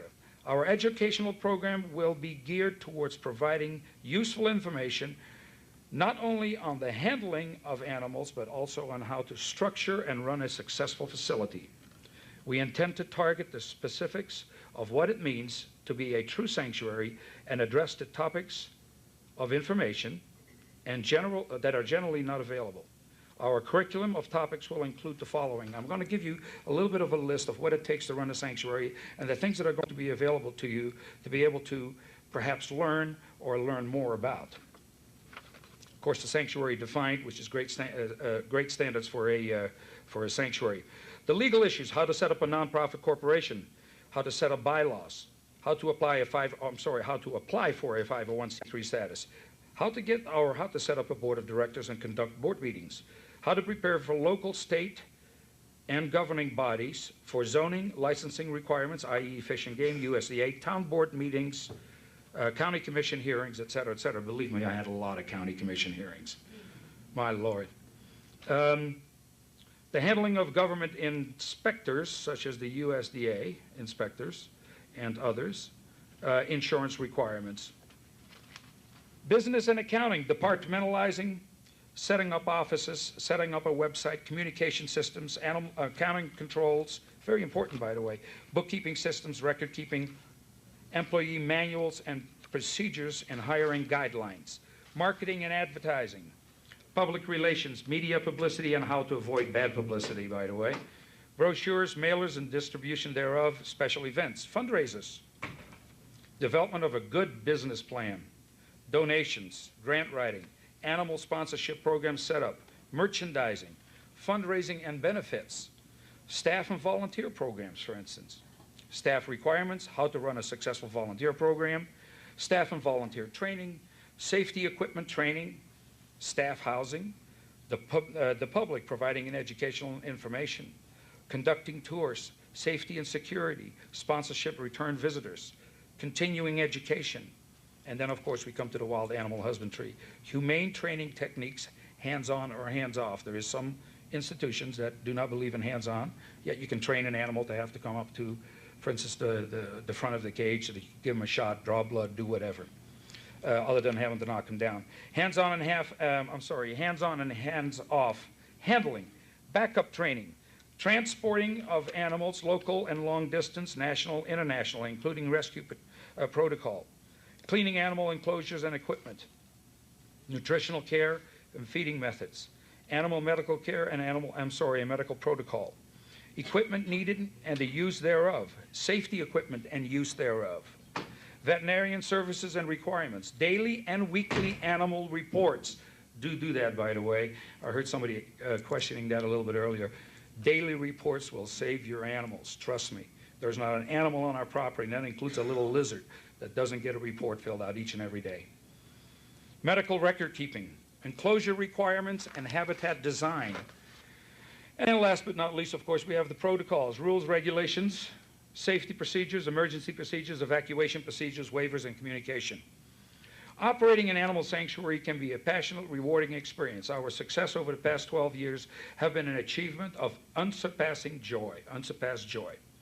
In helping these magnificent creatures, we have helped ourselves both spiritually and emotionally. We at Keepers of the Wild will go beyond our sanctuary and reach out to the individuals and the sanctuaries in need of assistance to accomplish the huge task of rescuing and providing home for the abused, abandoned, and neglected animals. In order for the animals to be safe and secure, the owners must have knowledge, continuing education, financial responsibility, community support, and unending passion for what is right for the animals, and we can help. By the way, I did want to make one more statement, that if each person here today considers themselves to be a mini sanctuary and could help rescue just one animal, You know how many animals we could be taking care of right now? Just think about that. Anyway, that's all I have to say. I'm open for answers and questions in a moment. Thank you very much.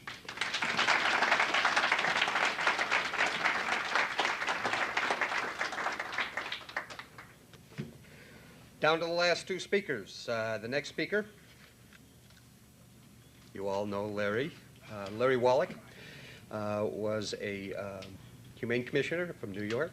He has rescued animals all over the country. He's got animals in facilities all over this country, and he pays for the support of them. Larry does an excellent job. The animal, the tiger that was in the apartment, would have been dead today if it wasn't for the fact that Larry stepped in and said, we can get this animal out of this room into a safe habitat.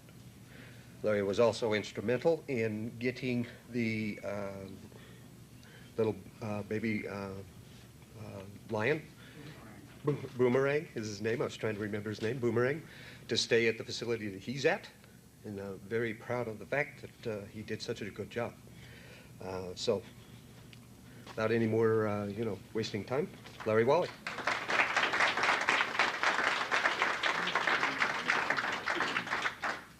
Hi, everybody.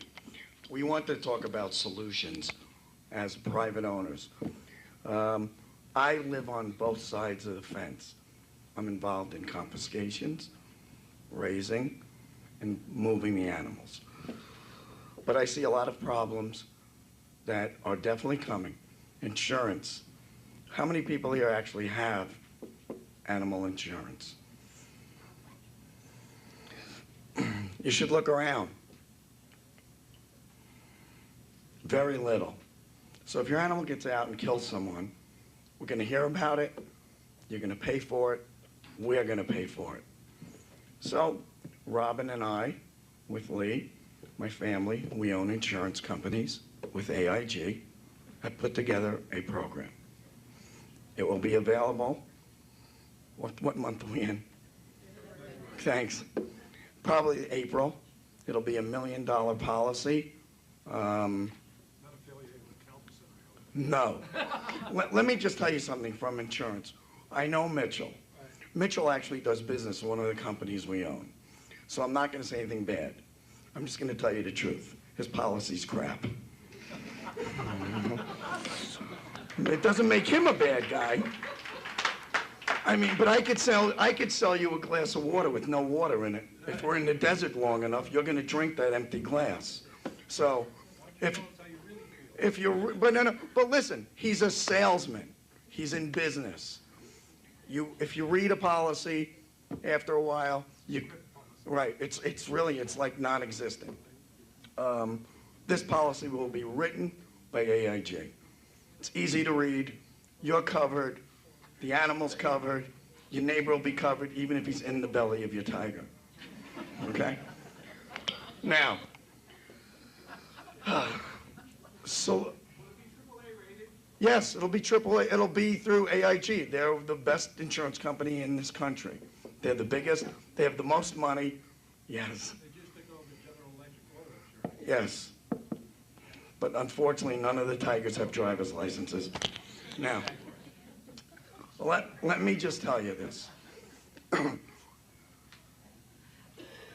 Every day that we go on as animal owners, animal taker-awayers, animal anything, your rights are being taken away.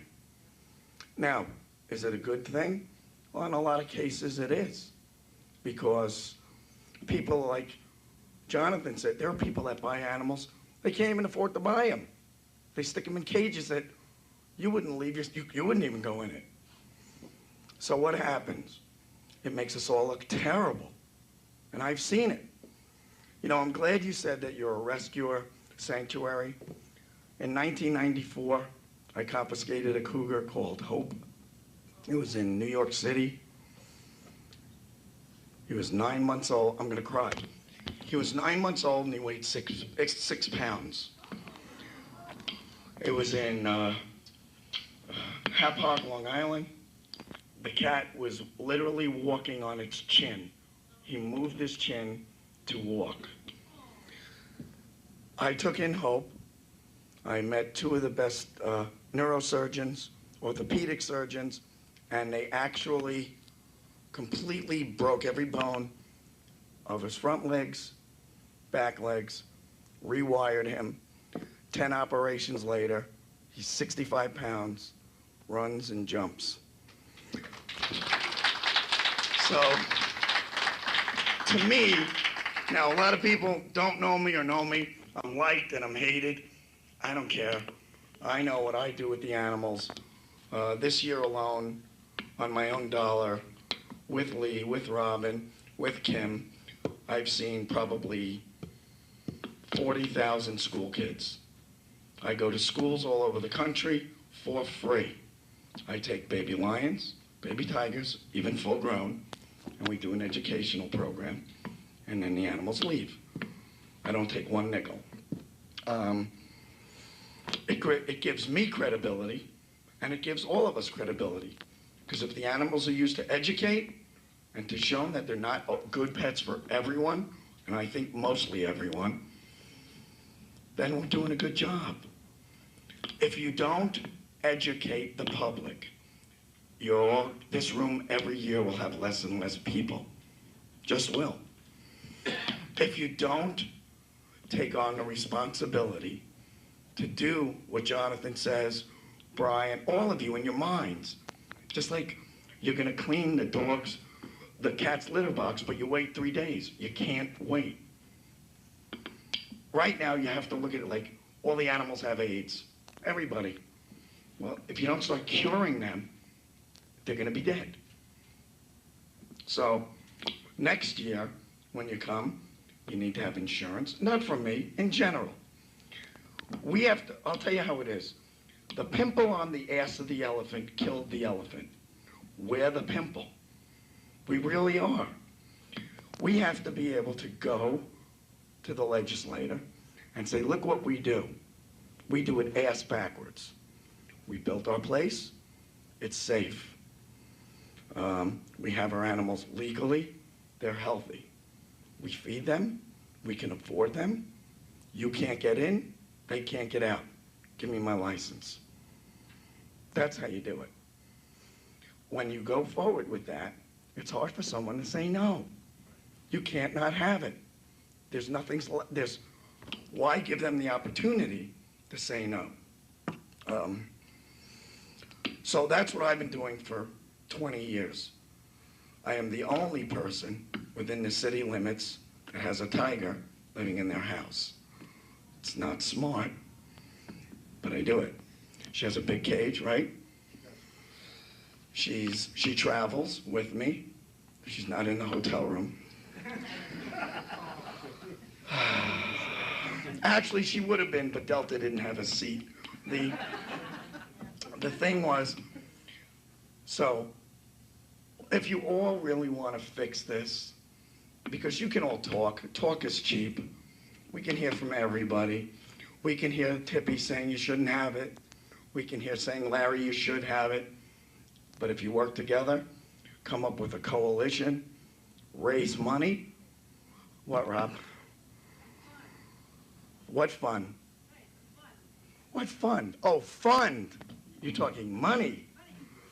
Okay. If everyone here, and I have, I don't want to name the company I own, because I don't want a lot of people nudging me. Nudge. Anybody know what nudge means? That's right. I know I nudged my mother when she was playing canasta. I can't live it down. If we all got together and got money, and I would be willing to put up $20,000 or $25,000 to start the fund. If we did that, and everybody gave money, and we hired an international law firm, I don't mean international, one of the biggest firms in the United States, which I have access to, and say, you need to fight for us. We need to lobby. I'm pretty sure I can get people that would floor you, who they are, to give us their ear. But I'm not going looking like a schmuck. Can't do it. So, excuse me, I hate talking in front of people. If I hide.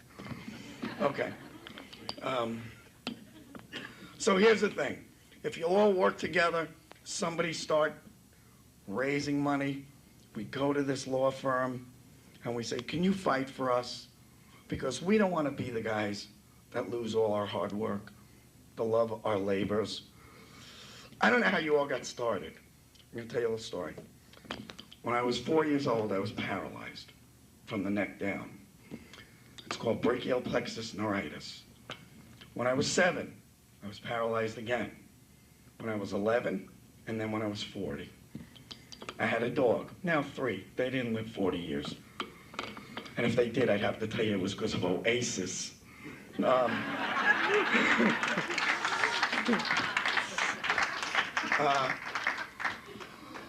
So my parents, who grew up on the Lower East Side of New York, and then my dad, we have the 7th largest company in New York.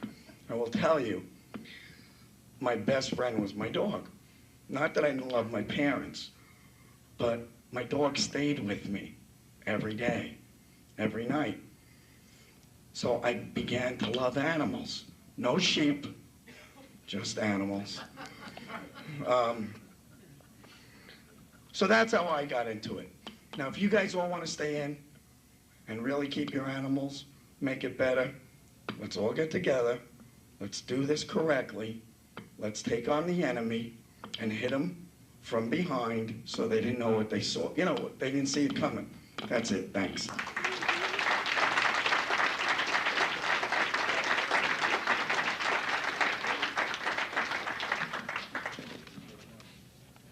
Barry Needleman is going to talk again today about, he's an animal science major, a computer consultant. He's talking about something that is very important, something that we need to consider very seriously, and that is peer accreditation. Barry Needleman.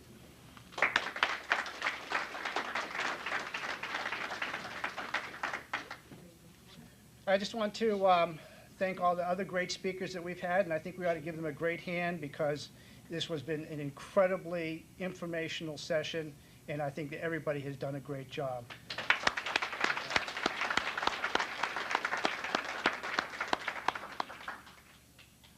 Okay, my presentation is going to be concerning the peer certification system that some of you have heard about.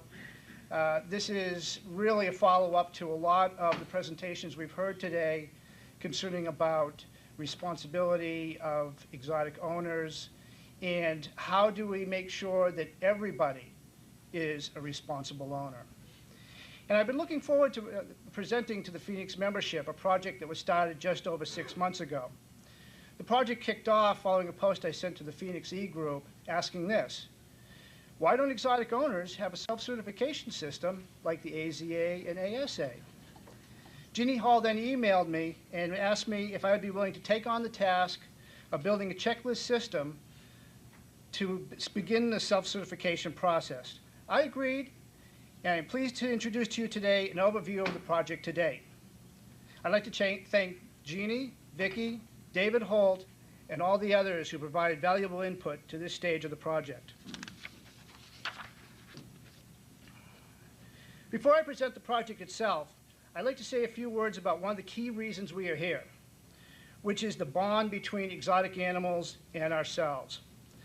People outside our circle don't understand these bonds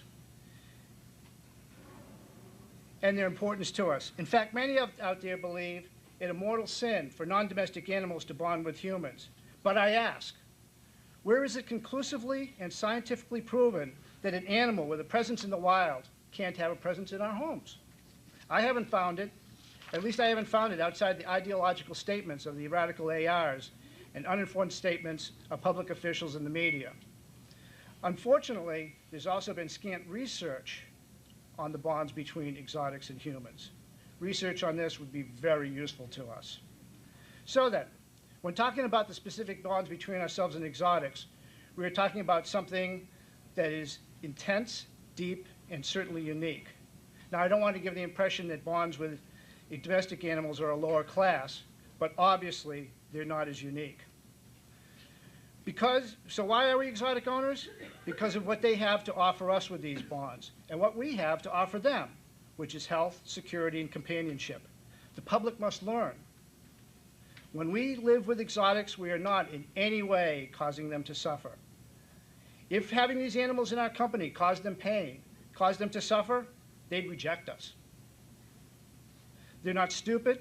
They know what they want, and they know who they are, and they know who we are, but they accept us and give us back their affection. What more proof is needed that they enjoy our company? So I ask you to give careful thought as to why we love these animals and why they love us back. I feel if we don't start articulating this relationship in detail, accurately, and with conviction, we will continue to face resistance from the public and others. Now, to preserve these unique bonds, we must use every tool possible to fight bans and ensure that all those who decide to take on the challenge of caring for exotics have the ability to do so. And so that's where this new project comes in. We have all heard the horror stories of abused animals, of animals and people who have been hurt or killed. Why does this happen? There are many reasons, but one of the most obvious is lack of owner training. And when these incidents happen, all owners get lumped together with the perception that they are all unskilled. And why shouldn't the public feel that way? There are currently no way for anyone to know if an individual is really ready to own exotics, no way to separate the good owners from the bad. This project will play a critical part in dealing with public and government objections concerning the keeping of exotic animals in private hands.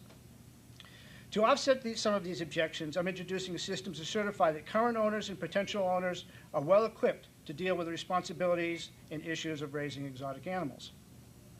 So what does a peer certification provide to us? First, it's one way to help assure the one thing we are most concerned about, which is that all exotic animals get the very best care. Also, it is a counter-argument to the lack of skills objection, and it's a counter-argument to those macho and compulsive buyer objections that we always hear about. It provides a pool of certified skilled people to educate the public and mentor new and potential owners. And it proves to the public that these people do it right, they are accountable and responsible. Now, it is important to point out that this will not make a non-animal person a good caretaker, nor will it prevent every possibility of abuse. To put it bluntly, idiots are going to be idiots and will ignore good advice. However, for those that participate honestly, this system will provide a path to exotic owner excellence. One other extremely important point about this peer certification system: it is entirely voluntary. If you feel it is not worthwhile for you, there is no requirement to participate. We're not a licensing organization. Also, it should be made clear, and this is extremely important, that this is only one part of an overall strategy to protect our rights as exotic owners, and by itself will not stave off bans. Okay then.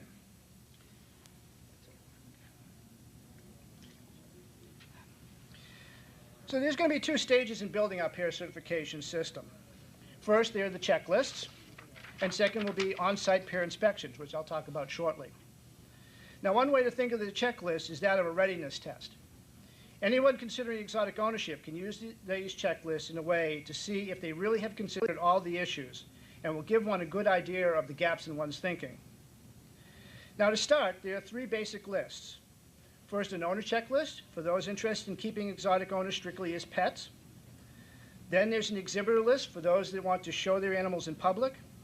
And finally, a breeder checklist for anyone interested in breeding exotics. There will also be species-specific lists. Today I'll show you a model tiger list. There's also a cougar checklist right now available online. Okay, take a moment here and get our data show warmed up.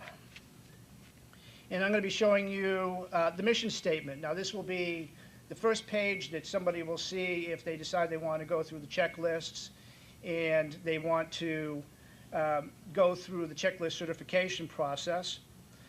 Just to let you know that these checklists will be online, and I also have some hard copies, so if anybody is not online, I can give you a hard copy if you need it.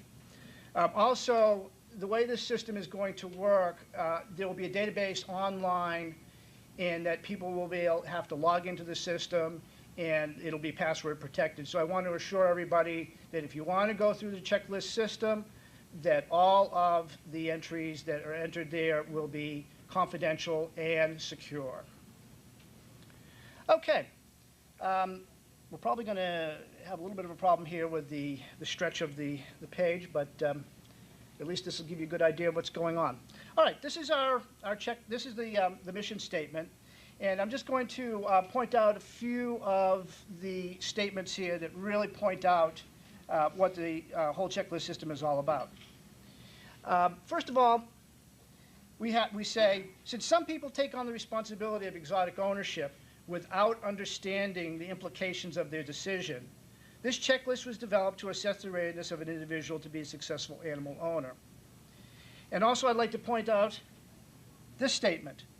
Unlike domestic animals, it is easy to make care and handling mistakes that can cost the life of a beloved pet or injure people. Also, unlike domestic animals, there are many extra laws governing ownership of exotics. If you neglect this, you could lose an animal to the authorities.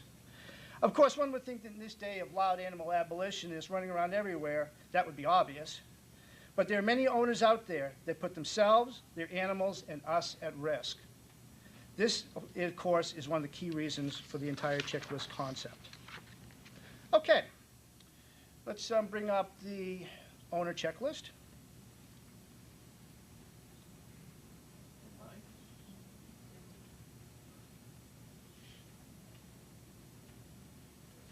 Okay, well, I want to point out one other thing here. As you see, it says alpha version. This version is still very, very, very much under development. And that's why I'm hoping that after I get done with this presentation and while I'm here with the whole group, that I will get lots of feedback. I just want to point out that so far I got 1 page of changes that are going to be made to the checklist system, just based on what I've heard so far in the presentations. I'd like to have lots more pages like this. So, the owner page is broken down into 4 sections. There's a legal section, there's enclosures and security, contingency planning and husbandry. And very pertinent questions are asked in each section, such as in legal, have you acquired your needed permits? In enclosures and security, have you built proper enclosures? In contingency, something that I think everybody should be trained in, do you have tranquilizing equipment? Do you know how to use it? And finally, in husbandry, do you have a way to protect your food supply? Do you have generation equipment to protect your freezers? Now, as you can see, there's way too many individual requirements for all species we covered. For the specifics, we can go to the species list. Now, this is our tiger checklist. The plan is to have as many of these checklists as possible. The species checklists are really an expansion of the basic list, adding information that is important to each. This is not to say, of course, that the checklist will be as comprehensive as, let's say, a care sheet, but that's not their function, really. Their function should be, their function should be thought of as guidelines. Now, mind you, just by listening to the presentations, a lot of these guidelines are probably going to be changed because every time I hear something new from somebody, some of these statements, become obsolete. But I'd like to point out, to start with, the recommendations we have on training. And mind you, this is for tigers, so the training that I'm showing here is pretty stringent, and a lot of this is based on the Florida regulations. And here it says that you should have at least 1,000 hours of care, husbandry, and handling of tigers, including time spent volunteering in facilities. That's going to change, of course, based on how much other experience you have. But I mean, it would certainly be worthwhile to have people come to this checklist with thinking, well, I want to go out and buy a tiger cub. Wouldn't that be a great thing? Well, what do I have to do? And really what I'd like somebody to do is to come to these checklists and before they even acquire an animal and look at that and say, wow, they think that I should have 1,000 hours training. You mean I can't just go right out and, to the local pet store and, pick up an animal and I'll just have all the knowledge I want? After all, I raised a pussycat, right? Wrong. That's the type of people that we want to look at this checklist and say, wow, maybe I don't have what it takes. Maybe I don't meet the requirements for handling one of these animals. So that's the specification we have for for handling. Okay, perimeter fencing. Again, we have some very, very specific recommendations as far as what you need for perimeter fencing. 8 feet in height with a 2-foot angled overhang, which I think is a really good idea, and should be constructed of a gauge suitable for the strength of a tiger. I'm going to add that that should be chain link only. And okay, going on to dietary requirements. In my own personal experience, when people who are not experienced exotic owners get an exotic cat, tigers or servals or what have you, they go down to the local pet store and they buy whatever stuff they have there with no understanding that these animals have different requirements than their domestic animals. So here I have put down some actual recommendations. Again, I think that this is probably going to change pretty quickly as I get more information. But at least, even in its current form, this would give people an idea that you don't want to treat your exotic animal like it was a domestic cat or dog or so forth. All right, then. So here's how the checklist system will work. You check all this, you log into the system, you get a password, you're going to get an ID so that anything that you have would be just specific to you and will be secure. And you check off the statements in the pertinent checklists that fit your current facility. In the end, unchecked statements are areas that you need to consider. Of course, it's quite possible that a particular statement may not apply to your specific operation. You know, if you have real small cats, maybe you don't need to have this type of facility. So at the end of the checklist, let's just roll that all the way down to the bottom. There's a comment section where you can fill out some details about your specific requirements and facilities. Okay. Now, how the checklists are going to be employed. Right now, it's in alpha mode, which means that it's a draft. We'll have a beta trial going out pretty soon, as soon as I've compiled all the information I've received from this meeting. One will be able to go up to the site, be able to get your ID, be able to fill out the pertinent checklists, and they'll be put onto the database.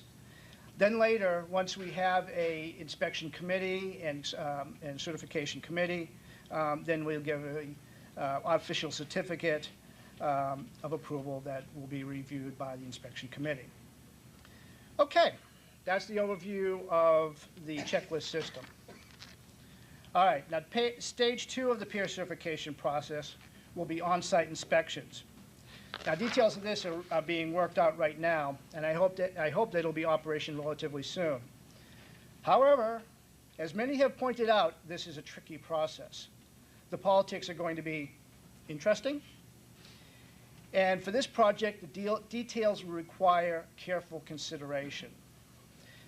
But those details need to be addressed if we are to use this as one of our tools to fight bans. But I truly believe we have an opportunity to put something together worthwhile and effective. Okay, here's some of the current highlights of the peer inspection process. There will be an inspection committee. It will consist of 5 members who are responsible for the entire certification process, both checklists and on-site inspections. This committee will also be responsible for creating the procedures, both for the committee itself and for the inspectors. The committee will also recruit inspectors and oversee their compliance with inspection procedures.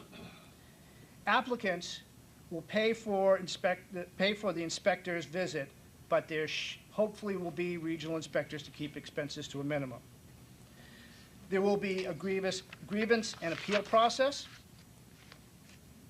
and inspectors will be chosen for a particular inspection based on expertise with species involved and geographical location. So we're not going to send somebody who is an expert in, let's say, cockatoos and have them inspect a tiger facility. Not going to happen. Applicants will have the right to request another inspector if they feel uncomfortable with the person assigned. Of course, they will need to provide a good reason for such a request. And then when a facility passes inspection, they will provide with official certification from Phoenix Exotics, and there will be perks to go along with that. That'll come later. Of course, that just skims the surface of the peer certification process. There's a lot more work that needs to be done, of course, but it is moving forward. If you have any suggestions, comments, flames, doesn't matter, please feel free to track me down. I mean, I am willing to hear any and every piece of input I can get, because people, this is your system. I don't want to be the one that is going to be dictating to everybody. I want this to be everybody's system. So if you feel that there's something that isn't right, or you don't agree with something, that's great. Let me know. And here's the URL for the alpha site. Feel free to go up there and check it out. I also have a dedicated email address for anything having to do with the peer certification process. Please feel free to email me on that. I'll be more than happy to respond to any and all requests for information.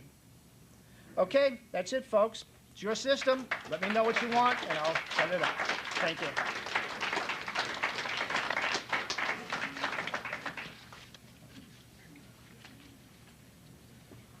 We've been asked that Judy, I'm going to ruin this last name, Giselle, did I get that right? She's from Animal Capture Equipment. She's brought her equipment out here. We're going to give her just a few minutes before we start the question and answer period, and she's going to come up and say a few things. So Judy, come on up. First, I want to clarify one of the things.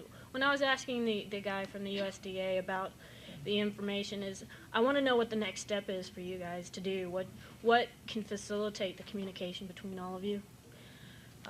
If anybody thought something else, I'm sorry, that's really what I was trying to do.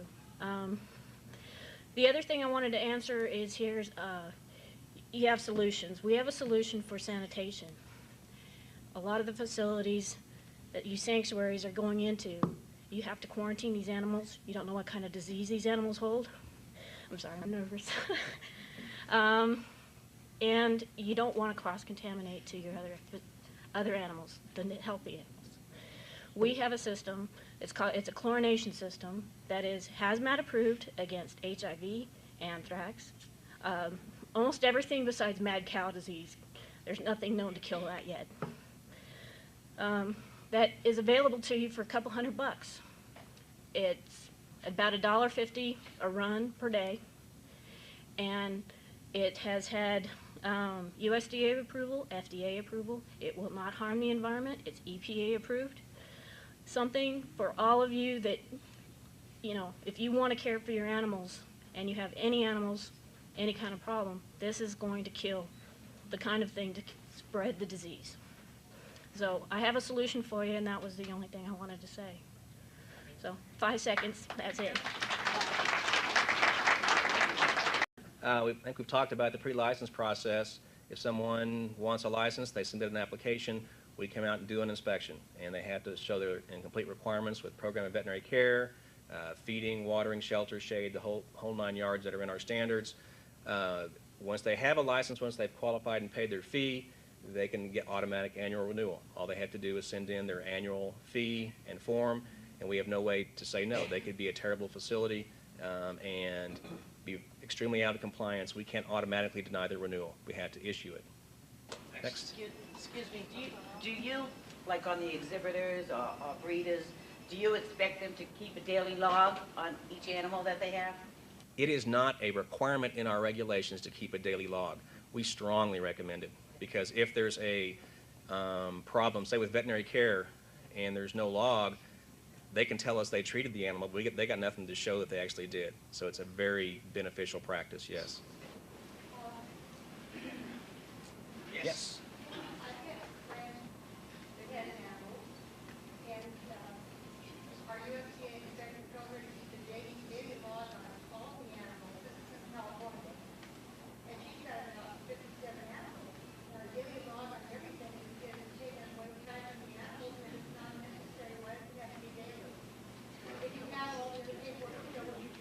Again, it's not an absolute requirement that they do it, but it is a very beneficial, and we've seen it at a variety of facilities, to keep a log on all the animals.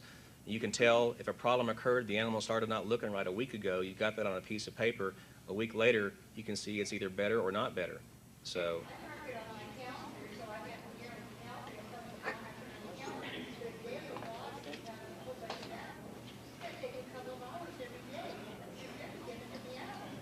Well, I think there's a variety of ways to meet, even though it's not a requirement, do a daily log. I mean, we've seen dozens of different ways in zoos who all do it, you know, obviously on every animal. Exactly, but the daily log doesn't necessarily have to be one sheet of paper on every animal you've got. What you may do for a daily log is list the problems that you've seen that day on certain animals. Or, let's talk after.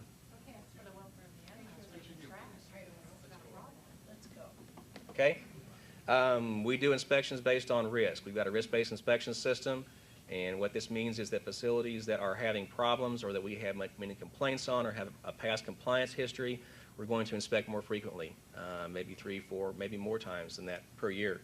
Facilities that have a good compliance history, if they demonstrate that long enough, we may not come by but every 2 years. Question? What about the facilities that have a good history every time you come out, but somebody keeps complaining and you keep coming out? And then you get told, but you have to come out because they got called on.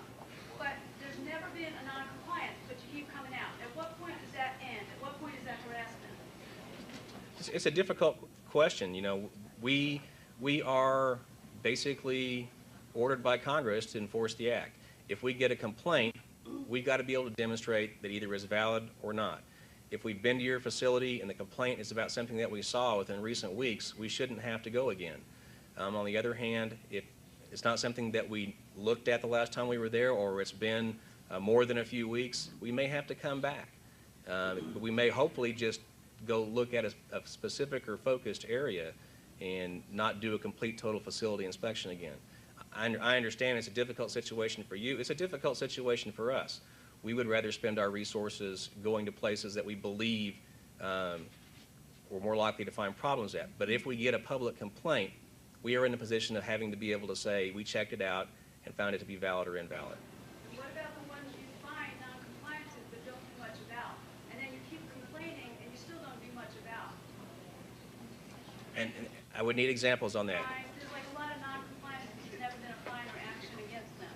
And they're still allowed to operate. What about them? Like, I think I'll get to that, okay? Of this situation. And I agree completely with that. I think what's difficult is there are a whole bunch of federal rules, ethics concerns, regulations that we have to follow, which prevents us from doing certain types of get-togethers, let's call them.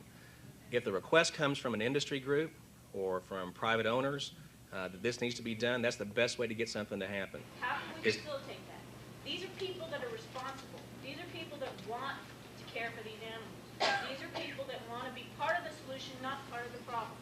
We need to facilitate more of this type of informational gathering and to help whatever they need to do. We need more information to be able to facilitate the kind of group gathering that you can't provide. How do you go about doing that to make this solution? I can give you suggestions. And first realize I'm not a DC type. Okay? I'm not politically connected, but I can tell you the politics of it are that the way to get that done is to contact the heads of the agencies involved and say, we want to sit down and get this done. People have done that with us. We have representatives sitting with some of their meetings now, okay, on a regular basis. You can also work through your senators and representatives in your states and say, this is an important issue. We need to sit down with USDA, Fish and Wildlife Service, our state fish and game department. We need to all sit at the same table and work together to address this problem. Are you willing to do that, to help it? I guess I wasn't clear. That's not something we can call for. Otherwise, we've got to call a federal advisory committee, and there's all sorts of rules for federal advisory committees. But if it's done by the citizens or the private industry. Exactly. And then we can participate if it's their meeting, and we can be there at the table. Okay, that's what I'm asking. I just need to, I mean, because I hear the frustrations on all sides. I hear your frustration, I hear animal control's frustration. They don't want to deal with the situations because they're not trained. We all need to work together to solve the problem. Right. And if these people can do it, then these people are the ones who need to know how. Right. And I know Lori Gage, you've got a great person there. Thanks. How many Class C exhibitor licenses are there? I think there was 2,400. You should write a letter to 2,400 people. Yeah, 2,400. That's what you guys need to do. You need to really Yeah. work together. You need to call the meetings. You need to be your own advocate, and you need to work together to do it. Otherwise, this is not going to be solved to your liking.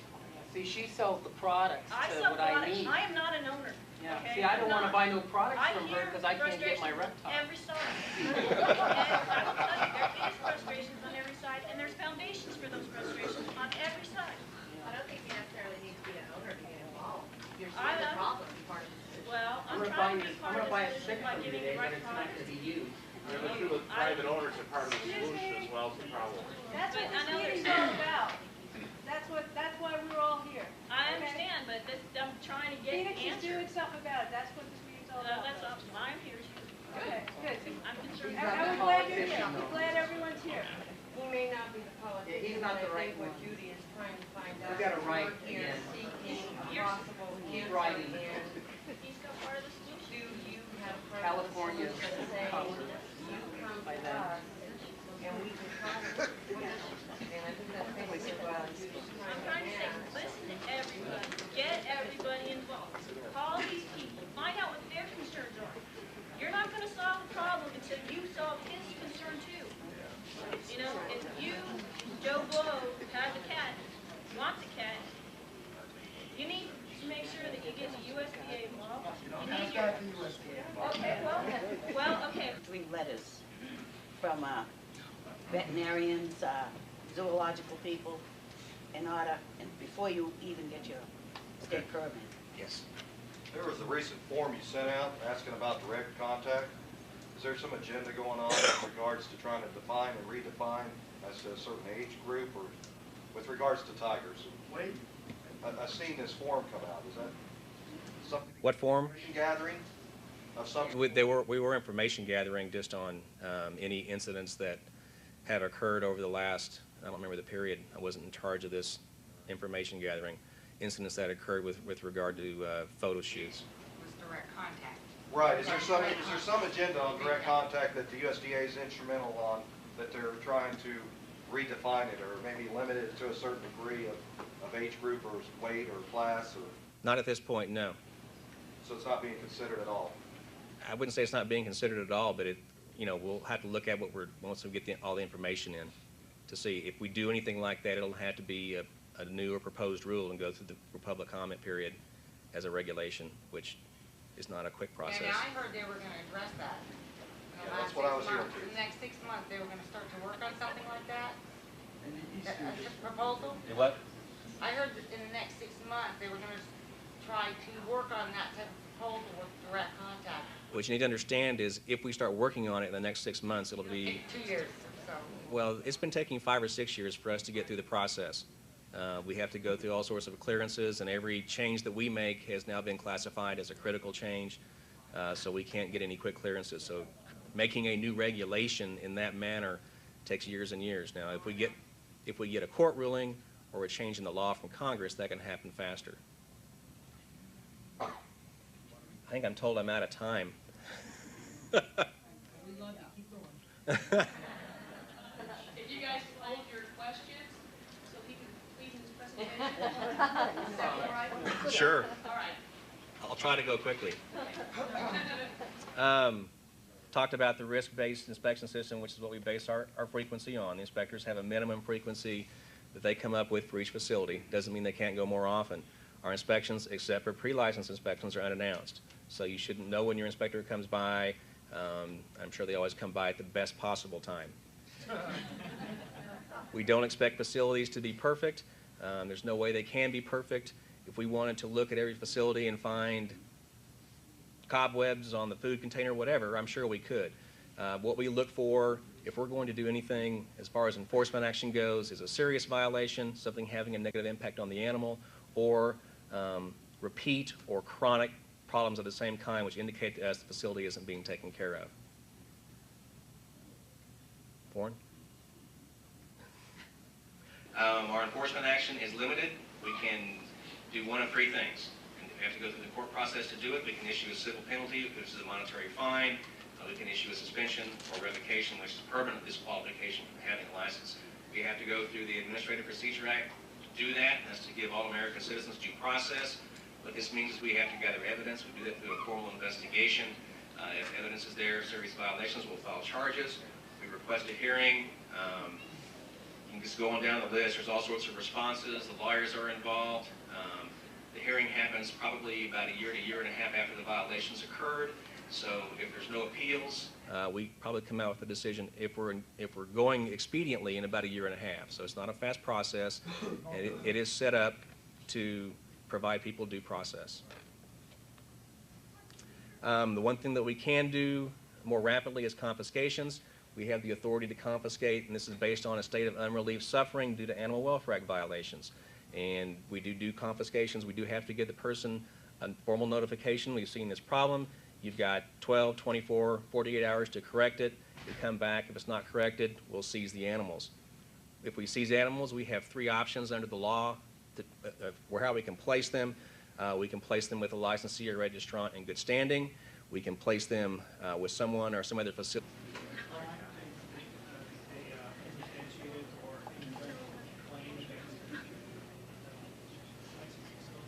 Is it a crime to submit an invalid complaint? No, not that I'm aware of.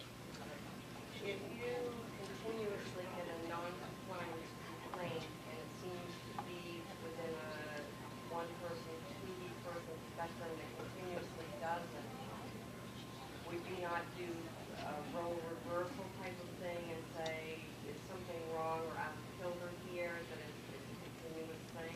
That's what we typically do, because we do get that. We get people that, for whatever reason, are on one particular facility, like glue.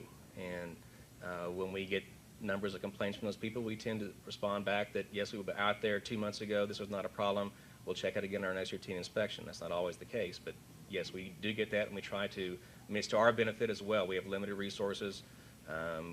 We'd rather not be going out checking invalid complaint after invalid complaint. So we try to use common sense. Do you see anywhere in the near future hiring on more inspectors? Because you have to admit the ratio of facilities to inspectors is not a good ratio. I admit that. Things are falling through the cracks. Yeah, it's just in the budgeting. Is that going to be something in the near future that's going to take place? We have absolutely no control over that. Our budget is assigned by Congress, and if Congress is convinced that we need more inspectors, then we will hire them. They will give us the money for it, and we'll hire them. So, yeah. A lot of these inspections that you said are related. In other words, in Yucca Valley, I'm the mayor of that particular facility of that incorporated area. We have animal control, our local animal control, and when there's a violation that is designated, animal control normally comes in first, regardless of what it might be. It's all connected. And if you have one of the exotics, naturally fishing game is notified, and then USDA is notified. So it's generally the local agency that takes the first step in any violation of care of an animal, whether it be a horse, a dog, a cow, a goat, or whatever it might be. There's a claim comes in. The local animal control initiates the first complaint, and then they notify the appropriate agencies. If you have a USDA license or if you have a fishing game license in California, those people are notified through the local animal control.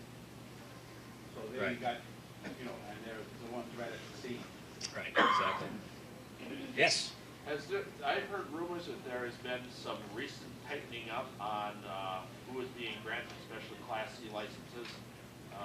You know, in other words, that they're having to show some minimum exhibiting, you know, some minimum amount of exhibiting or something like that. Is this tightening up really occurring? Don't know of any tightening up, no. We've been checking for years to make sure that people with exotics that they or their employees have appropriate experience to provide care for those animals. But you haven't been otherwise not granting licenses? No, Okay. no.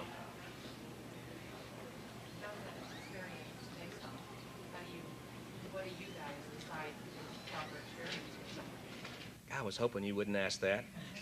The question is, how do we determine what's appropriate experience? That's one of the most difficult things to do. You can throw out a number, 1 year of experience with big cats. Well, what does that mean? You know, were they feeding the cats and watering the cats? Or were they actually doing had some responsibility for the care? So we try to, especially with the big cats and other dangerous animals, what we call dangerous animals, we try to get a reference from them for somebody they worked for that we can talk to and say, what did this person do? Do you think they know what they're doing? But there is no engineering standard that we've been able to come up with, or that we know that anybody else has been able to come up with, to say, you check this off and you're good to go. I think the state of Florida requires 1,000-hour time. Hands-on, do they define hands-on? Yes. Yes. And they're really serious, too. Be a good thing for us to look at. Yeah. The state of Massachusetts has that type of, before they give out a permit, they need Ability that actually may not be licensed with us, but meets those minimum standards, is in good standing, or we can euthanize the animals. Because our enforcement process is so slow, we have tried to change a lot of our focus the last year or two and focus more on education, because I think that's how a more rapid change can be brought about for most people, especially those people that want to change. And I think several of you have probably been to our Big Cat Symposia. We've done 4 of those so far. We're going to do several more in other parts of the country and try to hit more folks. Try to come to industry meetings like this. We have just hired a big cat specialist. She'll be starting with us in a couple of weeks, Dr. Lori Gage, zoo veterinarian from California. We've also got publications and other pamphlets that we hand out. They're also available on our website. Wow, this won't be fast. The main issues for us right now, and probably most of them are the same issues that are for Phoenix Exotics, or at least part of the membership, is handling and direct contact. There continues to be people that take adult tigers out to photo shoots, and people get hurt, which puts the cat at risk. Many of the cats wind up dead because this happens. There continues to be a problem with people that want to acquire these cats, do acquire them, and then unqualified can mean don't have the resources, don't have the knowledge, don't have the background, or don't have the desire to take the proper care of these cats. Some of these are our licensees, and we have to try to take care of those. As everybody knows, there's a shortage of facilities to place cats, and what we've seen, this is especially true of tigers and bears. Some of the other exotic cats, it's much easier to find a facility that will readily take these animals, but tigers, there doesn't seem to be, you're lucky if you can find a place to put tigers right now. Obviously, the amendment to the Lacey Act, which we've already talked about, is a big impact for all private owners. And again, we are just one exemption to that. We're not writing the regulations. We're not involved in writing the regulations. It's U.S. Fish and Wildlife Service. And my understanding is they're going to try to get those out as quickly as possible. And hopefully that will provide some clarification on what's going to be an accredited sanctuary.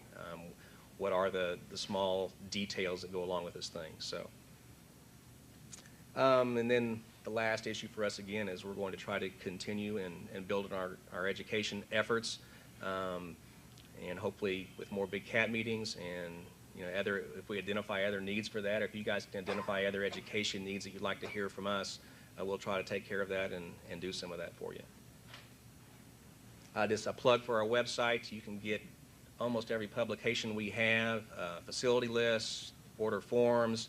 You can get a copy of the regs and standards. Our website has a lot of stuff on it. That's the website address up there. And I think that's it.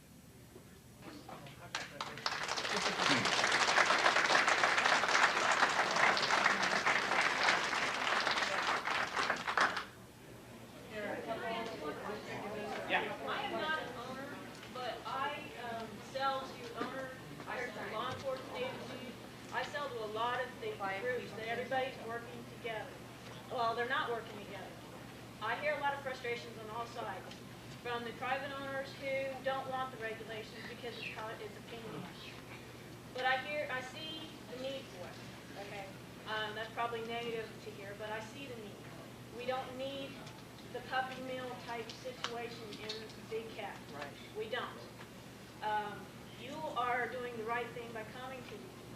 I also hear a lot of law enforcement agencies that their frustrations in trying to get, people that are in the puppy mill type situation with the cats, that the judges aren't working together.